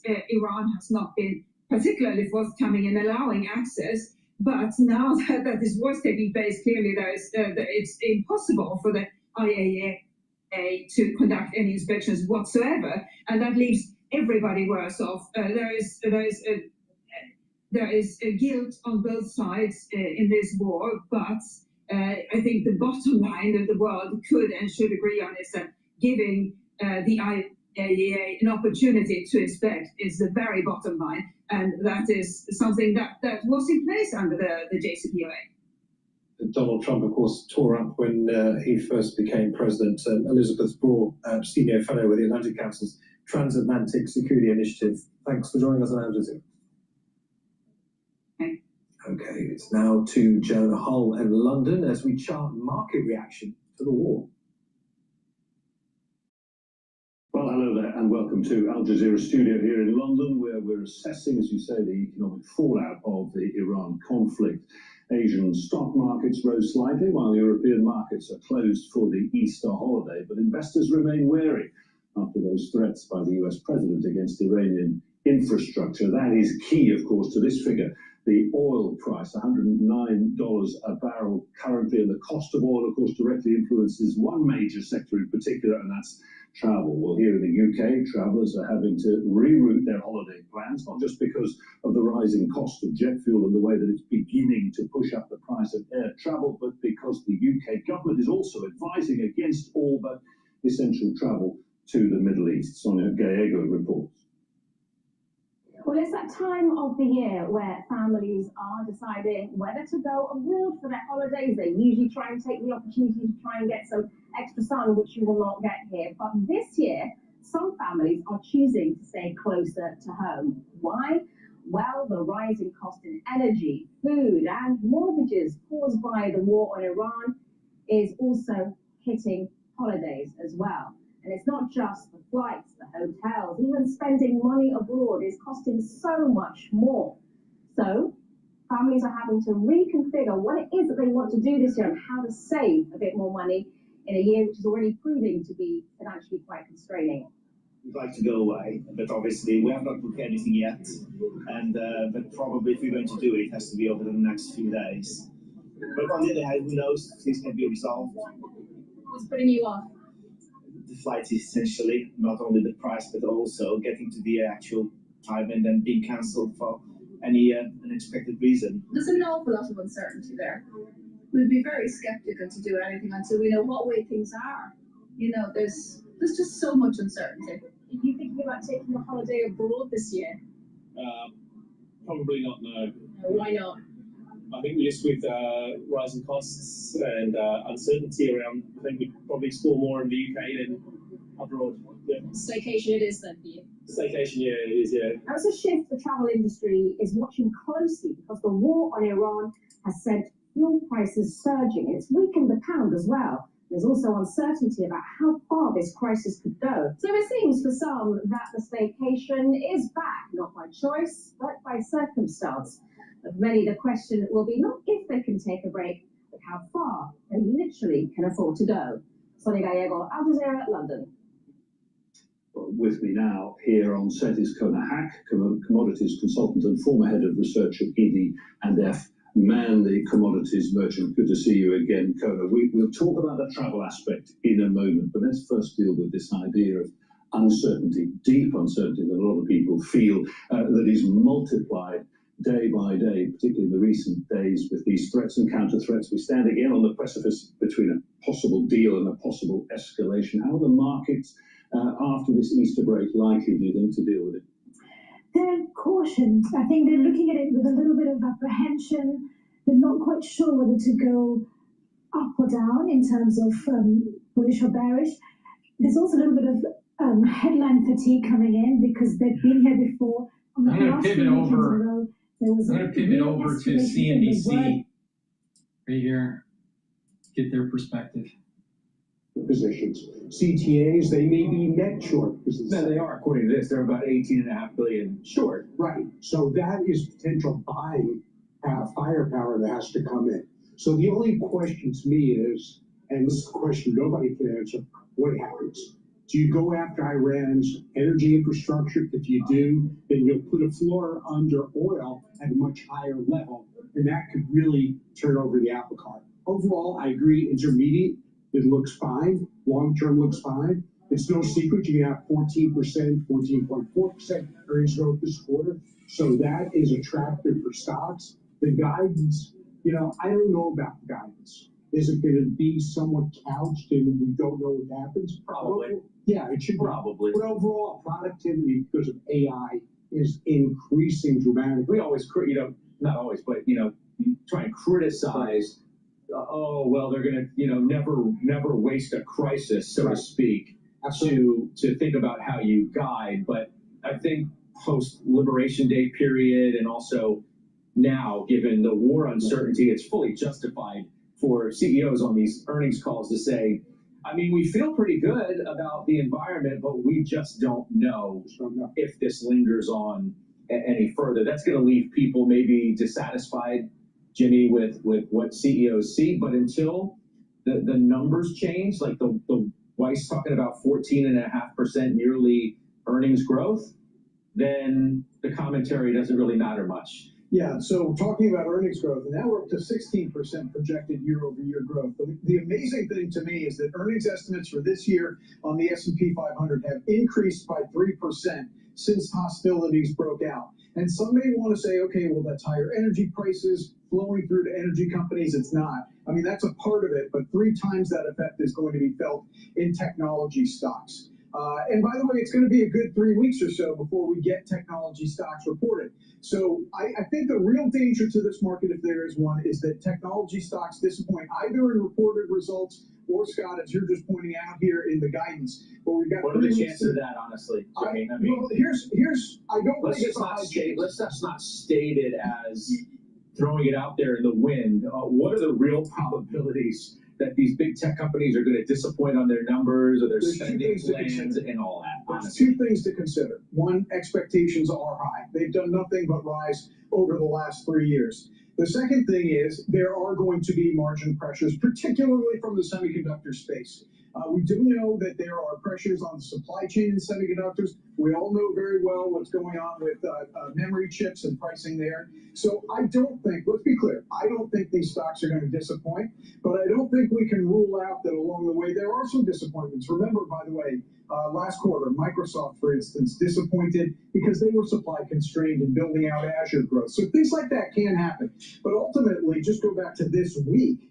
You know, it's hard to, and famous last words here, it's hard to see things getting worse. Like, do we think that the Strait of Hormuz is going to be more closed? There's about 10 ships going a day through the Strait of Hormuz. Before the hostilities, it was over 100. So, of course, Iran could bomb more energy fields, refineries, etc. But I do think that, you know, it's hard to see things getting materially worse. it's hard to try and use technical analysis, I think, at moments like this, because in certain instances, this is different in that if you say, like Jonathan Krinsky does today, that the bottom's not in yet, the reality is we're lacking the fully oversold conditions that typically accompany a breach of the 200-day moving average, especially since that breach has now lasted 11 straight days. I'd say, well, of course, that can be true. We didn't have, according to those who watch, Bryn, the classic capitulation or full washout, but you also don't have, you know, the classic kind of communicator, I suppose you could say, in the Oval Office. I mean, people are afraid of being too negative. Maybe you didn't get and wouldn't get the classic washout that you would expect at times like this because people are afraid of missing out on a post on social media, a change of direction. It's happened sometimes multiple times a day. The language has. So it's left people, I think, a little confused as to how to position, but certainly afraid to be too negative this market. 100% agree. I think the way I'm looking at the technicals from the 200-day, we don't have to have a washout. Those washouts are actually quite rare. We had it at Liberation Day. We had it during COVID. And so what I look at, I think what's been a very good guide, is we broke the 200-day, I want to say March 18th or 19th. Going back 20 plus years, if we get back above the 200-day within 30 days by April 19th, there's actually a 100% hit where the market's up a year later. If we do not get above there by April 19th, the data is not so great because then it starts turning down. And so I just think that we still have a couple of weeks. I don't think we need a washout, but I do think investors watching the 200 days. This is the reason why I keep on saying that the 6,600 is an important resistance level that we need to break. In addition, you have a support level at 6,450, which is the 23% retracement, and the 38% retracement is 6,140. So with that, it's really important to understand that if there is a downturn, that 6,140 is going to be tested. If that breaks, then it's 5,880 is approximately the 50% retracement, which is very strong. But as it's falling, just continue to buy equities. This is just because it's going to come back up. And because of that, you're going to have a much higher return. So, you know, I suspect that it may test the 6,450 again, but I don't think it will get down to the 6,140.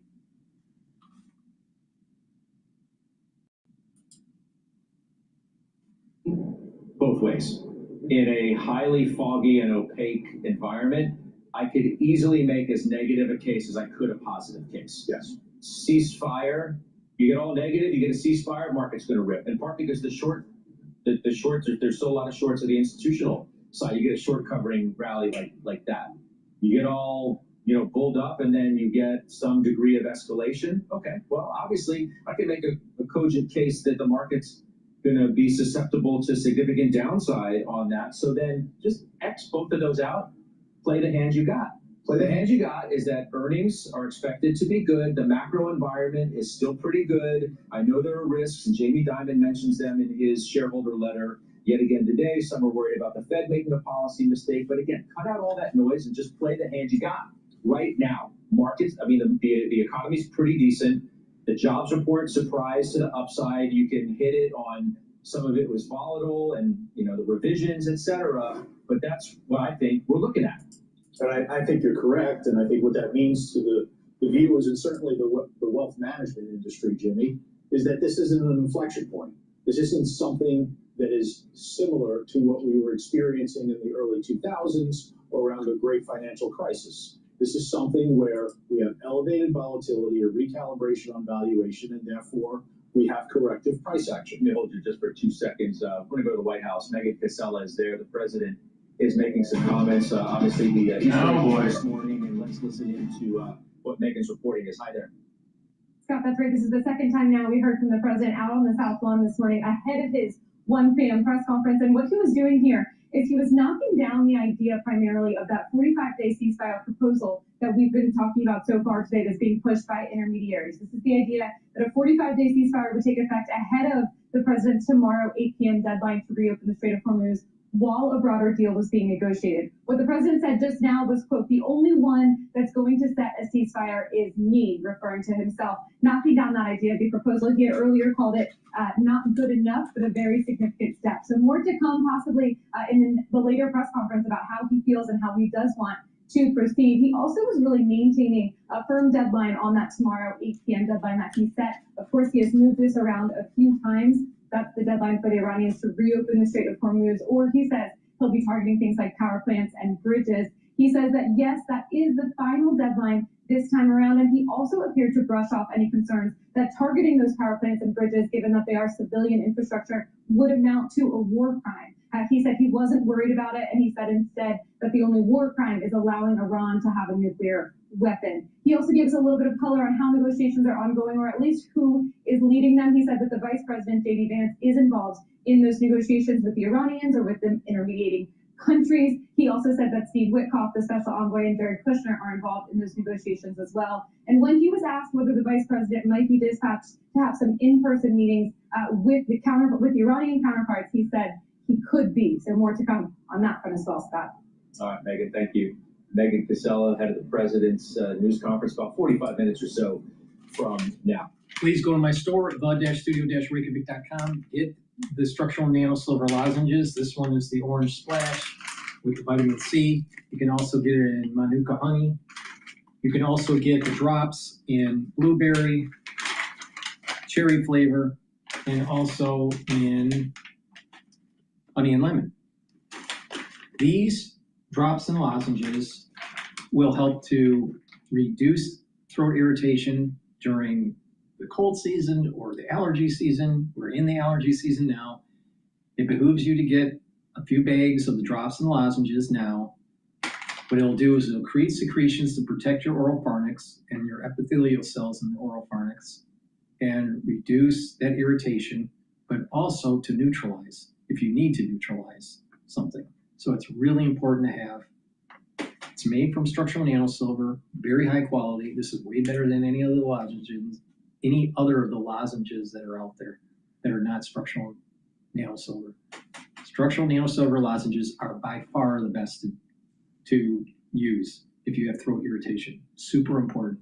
Go to my store, get the great supplements that I have, get the lozenges, use discount 5, you get $5 off any order. Go to my store, the-studio-reykjavik.com.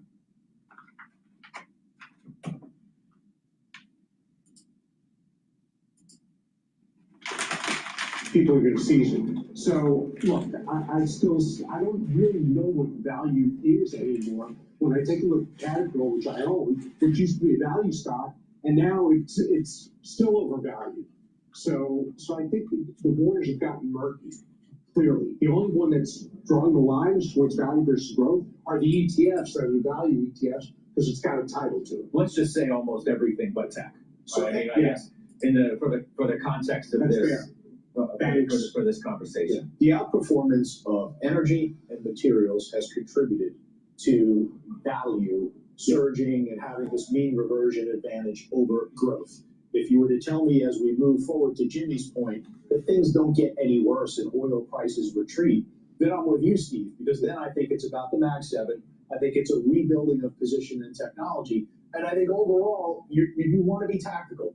I still believe in this environment, you want to be tactical. I bought Apple at 252.5 last week. It's now approaching 260. On the close today, if it is sitting here close to 260, I'll add to the position. I'll try and build the position as it moves higher. I think you want to see these tactical opportunities as they are presented to you in front of you. It's refiners, it's fertilizer names, it's the exchanges. Those are the areas right now where you can find a little alpha. Bryn, tech saw the biggest inflow in 4 weeks last week.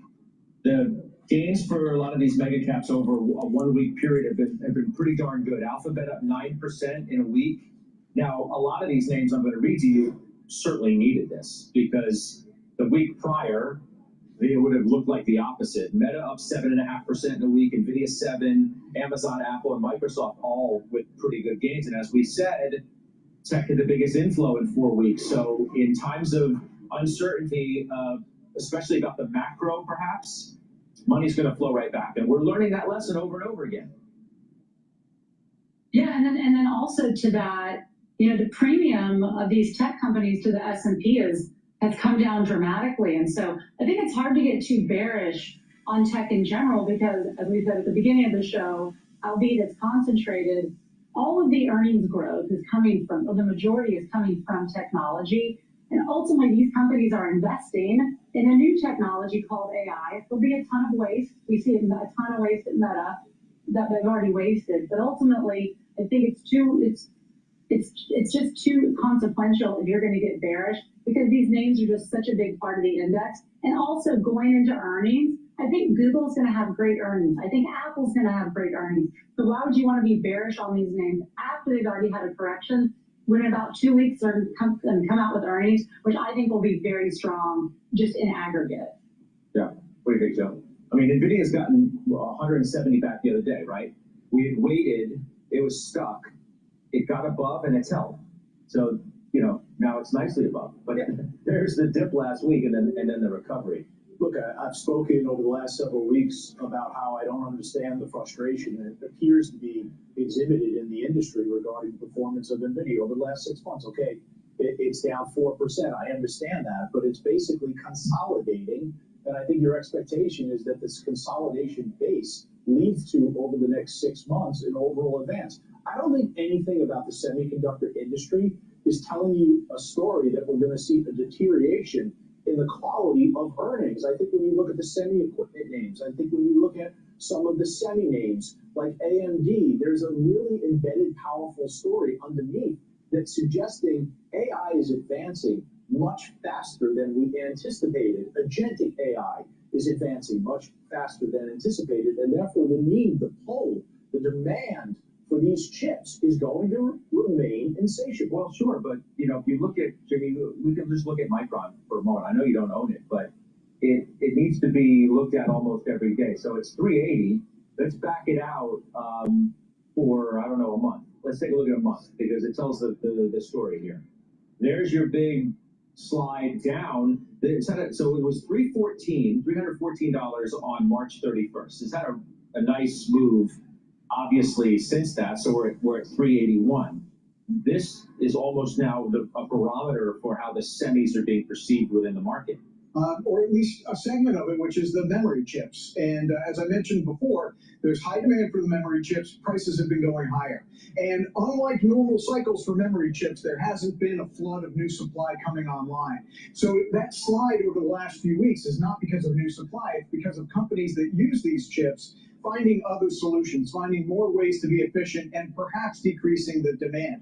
Ultimately, I think the demand is going to be there for these memory chips. As I referenced earlier with Microsoft, that wasn't the only one. I mean, there are a lot of companies out there that have been looking for, and this isn't even, I'm talking about AI applications right now. This is to say nothing about non-AI applications for memory chips where they just simply can't get the chips. You had a nice buy in this. Yeah, and I didn't get anywhere near the bottom, but I thought it was overdone. I didn't try to get the bottom. I wanted to get it when it was on the upswing and bounced back. As we go out to next year's earnings, and who knows what they'll look like.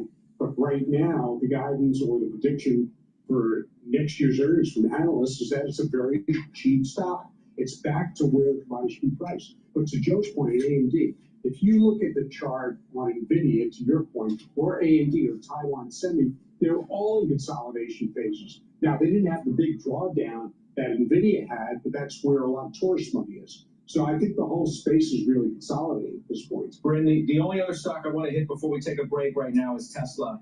You own it, as we know. JP Morgan made a call on it today that's underweight, okay? 145 is the price target. They're looking at 60%-ish downside from here. I'm wondering what you think about this. So the deliveries have been bad. There's no other way to say it. They're tracking 7% lower than the most recent consensus and 74% below the prior consensus. Stock down 20% this year, 28% from its 52-week high. What do you say about that now? I thought that was like Steve's report, not JP Morgan's. It's like, so if the market is going, if the market is going to price Tesla on the Model 3 and Y deliveries, right, because the S and X are going to go away, then I think his math or her math could be correct. But we know the market does not price Tesla on that. And I think one of the things that we will want to see is that the S and X were discontinued in Fremont, and they are converting that gigafactory to Optimus production. And so we'll see how that's coming along over the next few quarters. But I think to get a one handle on this stock just has to be a complete re-rating of how the rest of the market values it. So I disagree. I will say the stock's in a really strong downtrend. I continue to sell calls and sell those down because it is in a downtrend. I think probably it could get into like the 315s, 320s before it stops falling. But you're going to need to see some news on Optimus, this quarter's earnings and where they are to get the stock out of its current free fall. All right, we'll take a break. We'll come back. We'll talk about our calls of the day. One firm seeing more than 30% ups. All righty, let's take a look at Bloomberg. About the weekend show, James, do you know they've got merch? They have swag. They have like hats and mugs, t-shirts and stuff. And I feel like it's time that we get some for Balance of Power. Is it just me?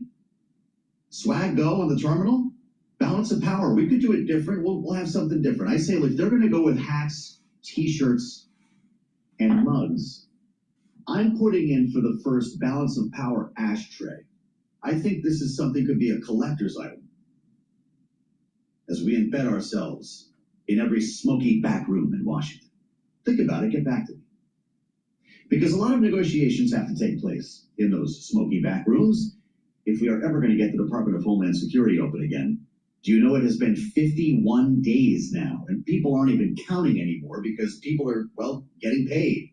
President has found money, and there is a way forward, apparently, with the help of reconciliation. And that's where things start to get kind of foggy with the idea of reconciliation 2.0.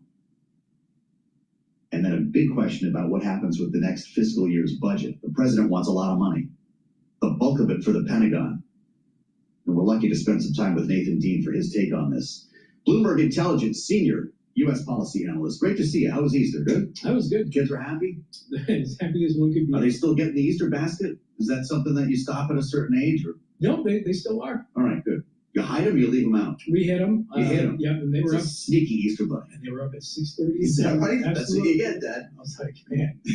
I would expect nothing less from America's dad. And I'm not sure where to start here because it's all kind of the same story, isn't it? Republicans arguing over money without the involvement of Democrats. So I guess we'll take it one by one. DHS. When everybody comes back next week, is this over?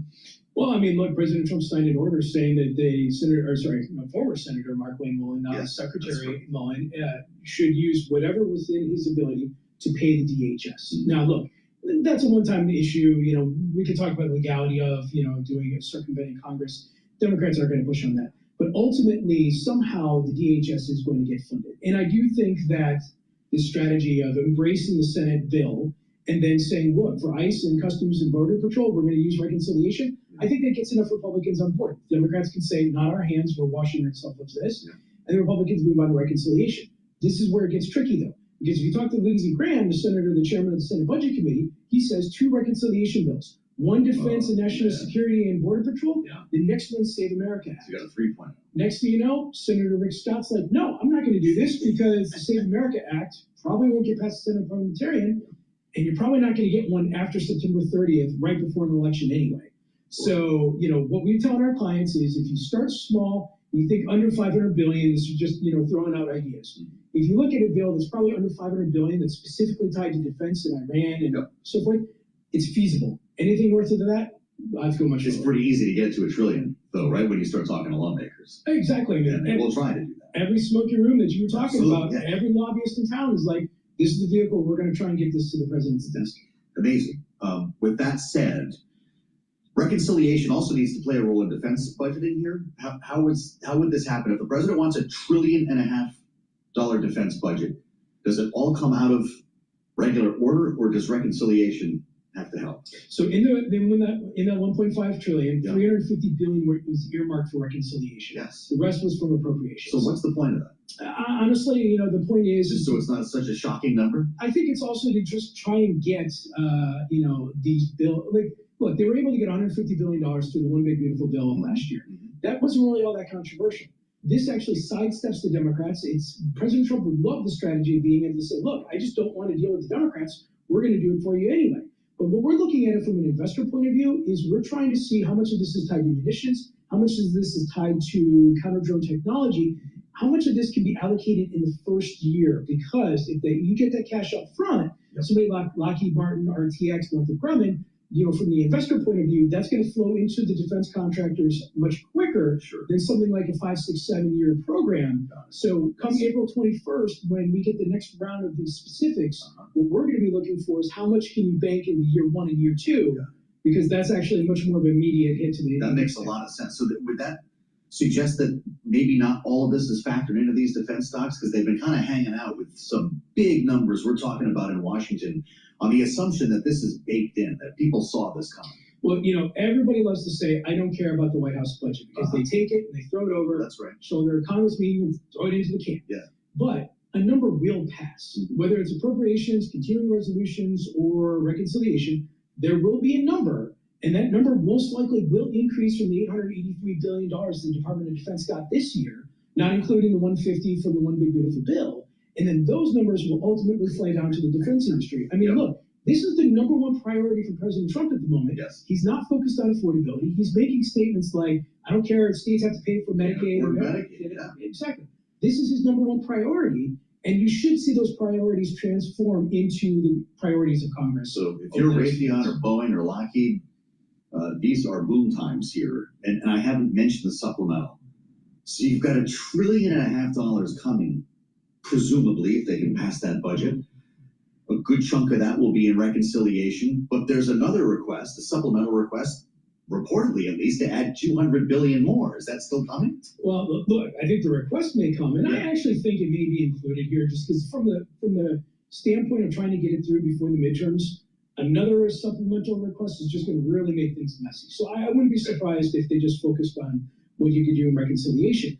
But there are going to be questions from GOP lawmakers saying, and Senator Kennedy from Louisiana, and I'm paraphrasing here, he's like, I want to see the candy, or however he phrased it, he does it in a great eloquent way.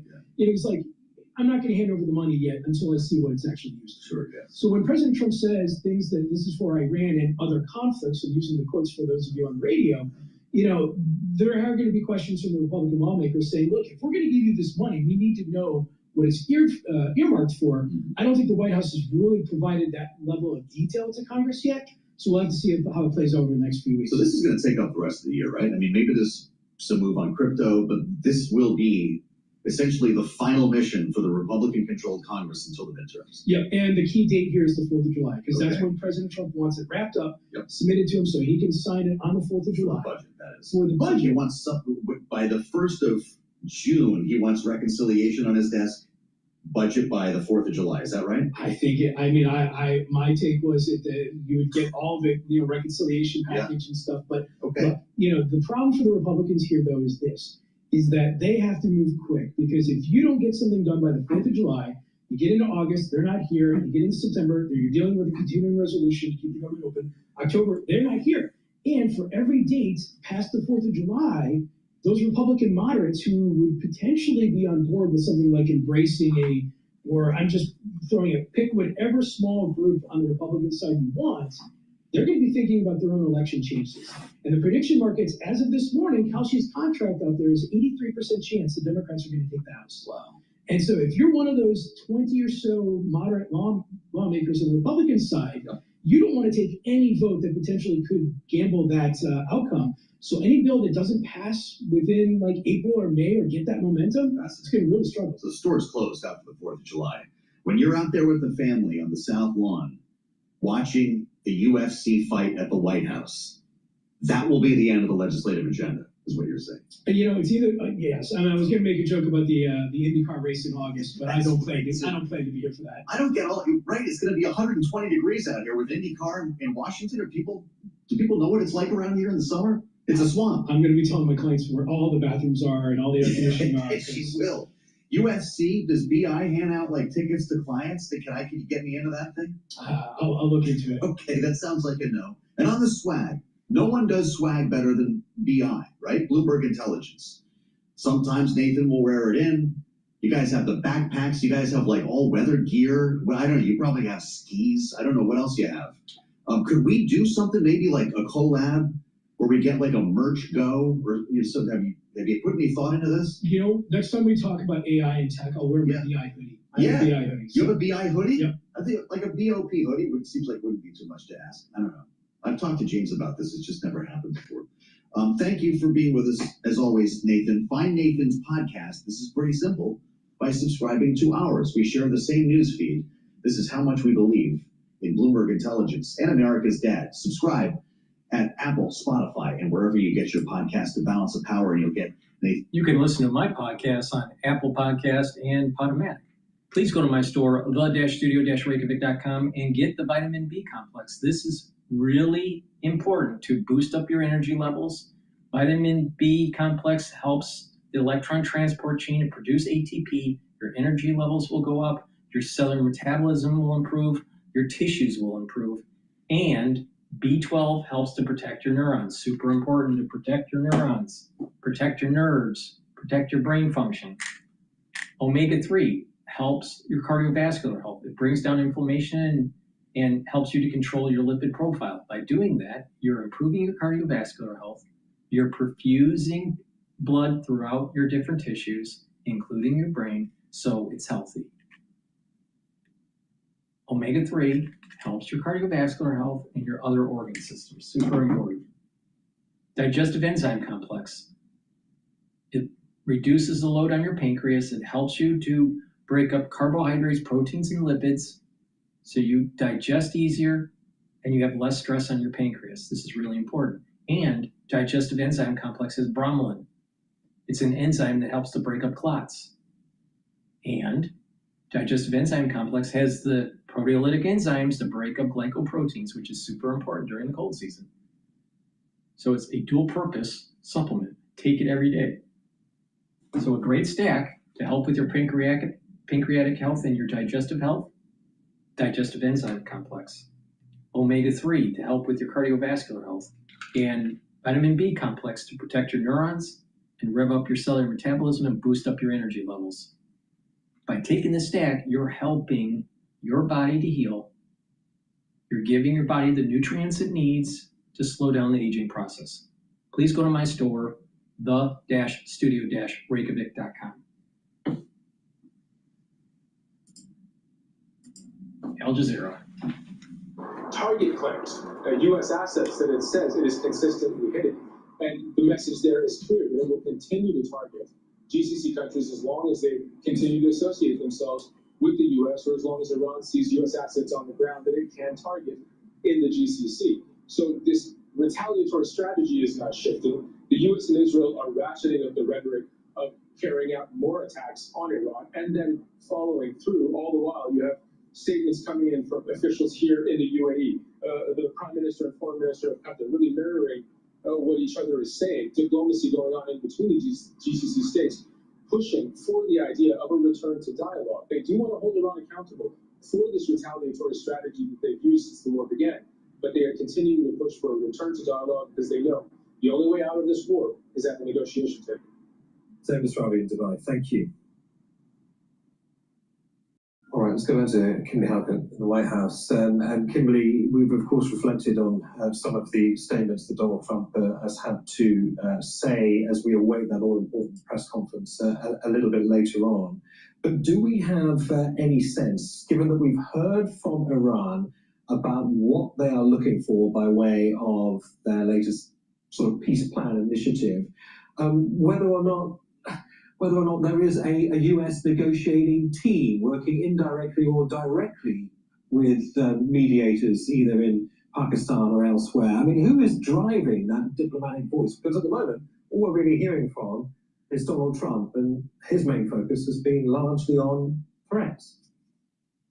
That's right, but we know, and it's been confirmed, that there are back-channel discussions that are taking place. The U.S. Vice President, J.D. Vance, is leading those and has been up most of the night, reportedly, working through intermediaries. We also know that there's a periphery role being played by the Secretary of State, Marco Rubio, as well as envoys Jared Kushner and Steve Witkoff. Now, again, in terms of what this looks like, there hasn't been a clear picture. And so that's why many are looking to get further details from the U.S. president when he holds this press conference that is scheduled for the top of the hour. Unclear if it'll start on time or not. But what we expect from this press conference is that the U.S. president is likely to be as wide-ranging as always in terms of the topics he'll cover.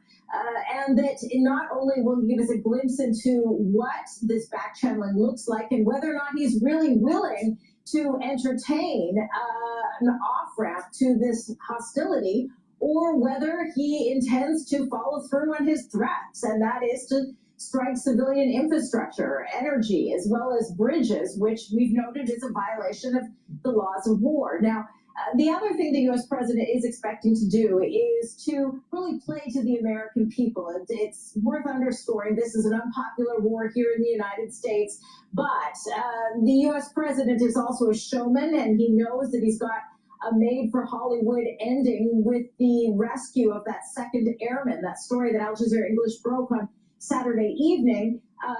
And he wants to give the details of those as well, and he wants to be the face of that rescue that, by all accounts, was quite dramatic. And so we expect that the U.S. president is using that rescue as the reason for this press conference, but expect that it will also provide those details that many are looking for, and whether or not the U.S. president is really firm about this deadline that he's laid out for Tuesday, 8 p.m. Washington time, whether or not he will extend it as he's extended deadlines against Iran in the past.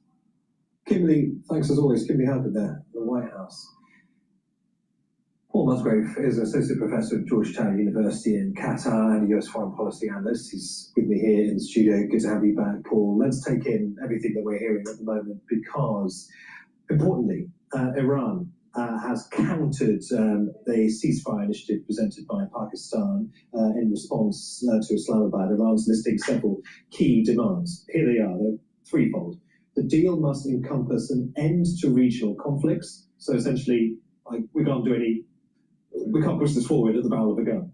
A protocol for safe passage through the Strait of Hormuz. And thirdly, reconstruction and the lifting of sanctions. Where do you place these demands and the scale of reasonability? Well, on the one hand, they are fairly reasonable. Iran was, in this instance, the victim of an attack launched by the United States and Israel during negotiations. So I can understand where they're coming from. On the other hand, this is, as we would say in American English, swing for the fences stuff, right? This is setting the goalposts so high that it would be difficult for any sort of negotiated agreement to get to them. And tellingly, they do not address the key points that the United States has raised. That's change in regime, fine, understandable, nuclear weapons, which was, of course, at the root of this conflict, and then anything having to do with Iran's offensive military capabilities. I think that not only in Washington or Tel Aviv, but in capitals throughout the region, people are going to note that this leaves Iran, this proposal, if accepted, which it won't be, would leave Iran as the undisputed winner of this conflict, but it also means that there would be setting up a conflict for later on when those traditional issues of disagreement would come back to the fore. And just to remind our viewers about some of those key US demands, you mentioned some of them. One of the key ones, obviously, on top of scrapping its nuclear program at all levels, is to completely rid itself of any kind of defensive long-range missile capability as well, essentially stripping it of any ability to defend itself from missiles should they come from the United States or indeed Israel. I mean, given that that is such a firm red line, I mean, where is the point of light between these two sides moving forward, if any? Well, judging by media reports, it is heartening that Iran is not laying out red lines like making sure that it keeps a nuclear weapons portfolio. And certainly talking about a protocol for safe passage through the Strait of Hormuz is different from saying it's ours, it's territorial waters, we're going to keep it. So we might say that there's been some movement here, but clearly, especially after the escalation and after the threats this Sunday, it's very hard for any Iranian regime to come back and say, you know what, let's go back and give in to the Americans' demands. That's not what we're going to see.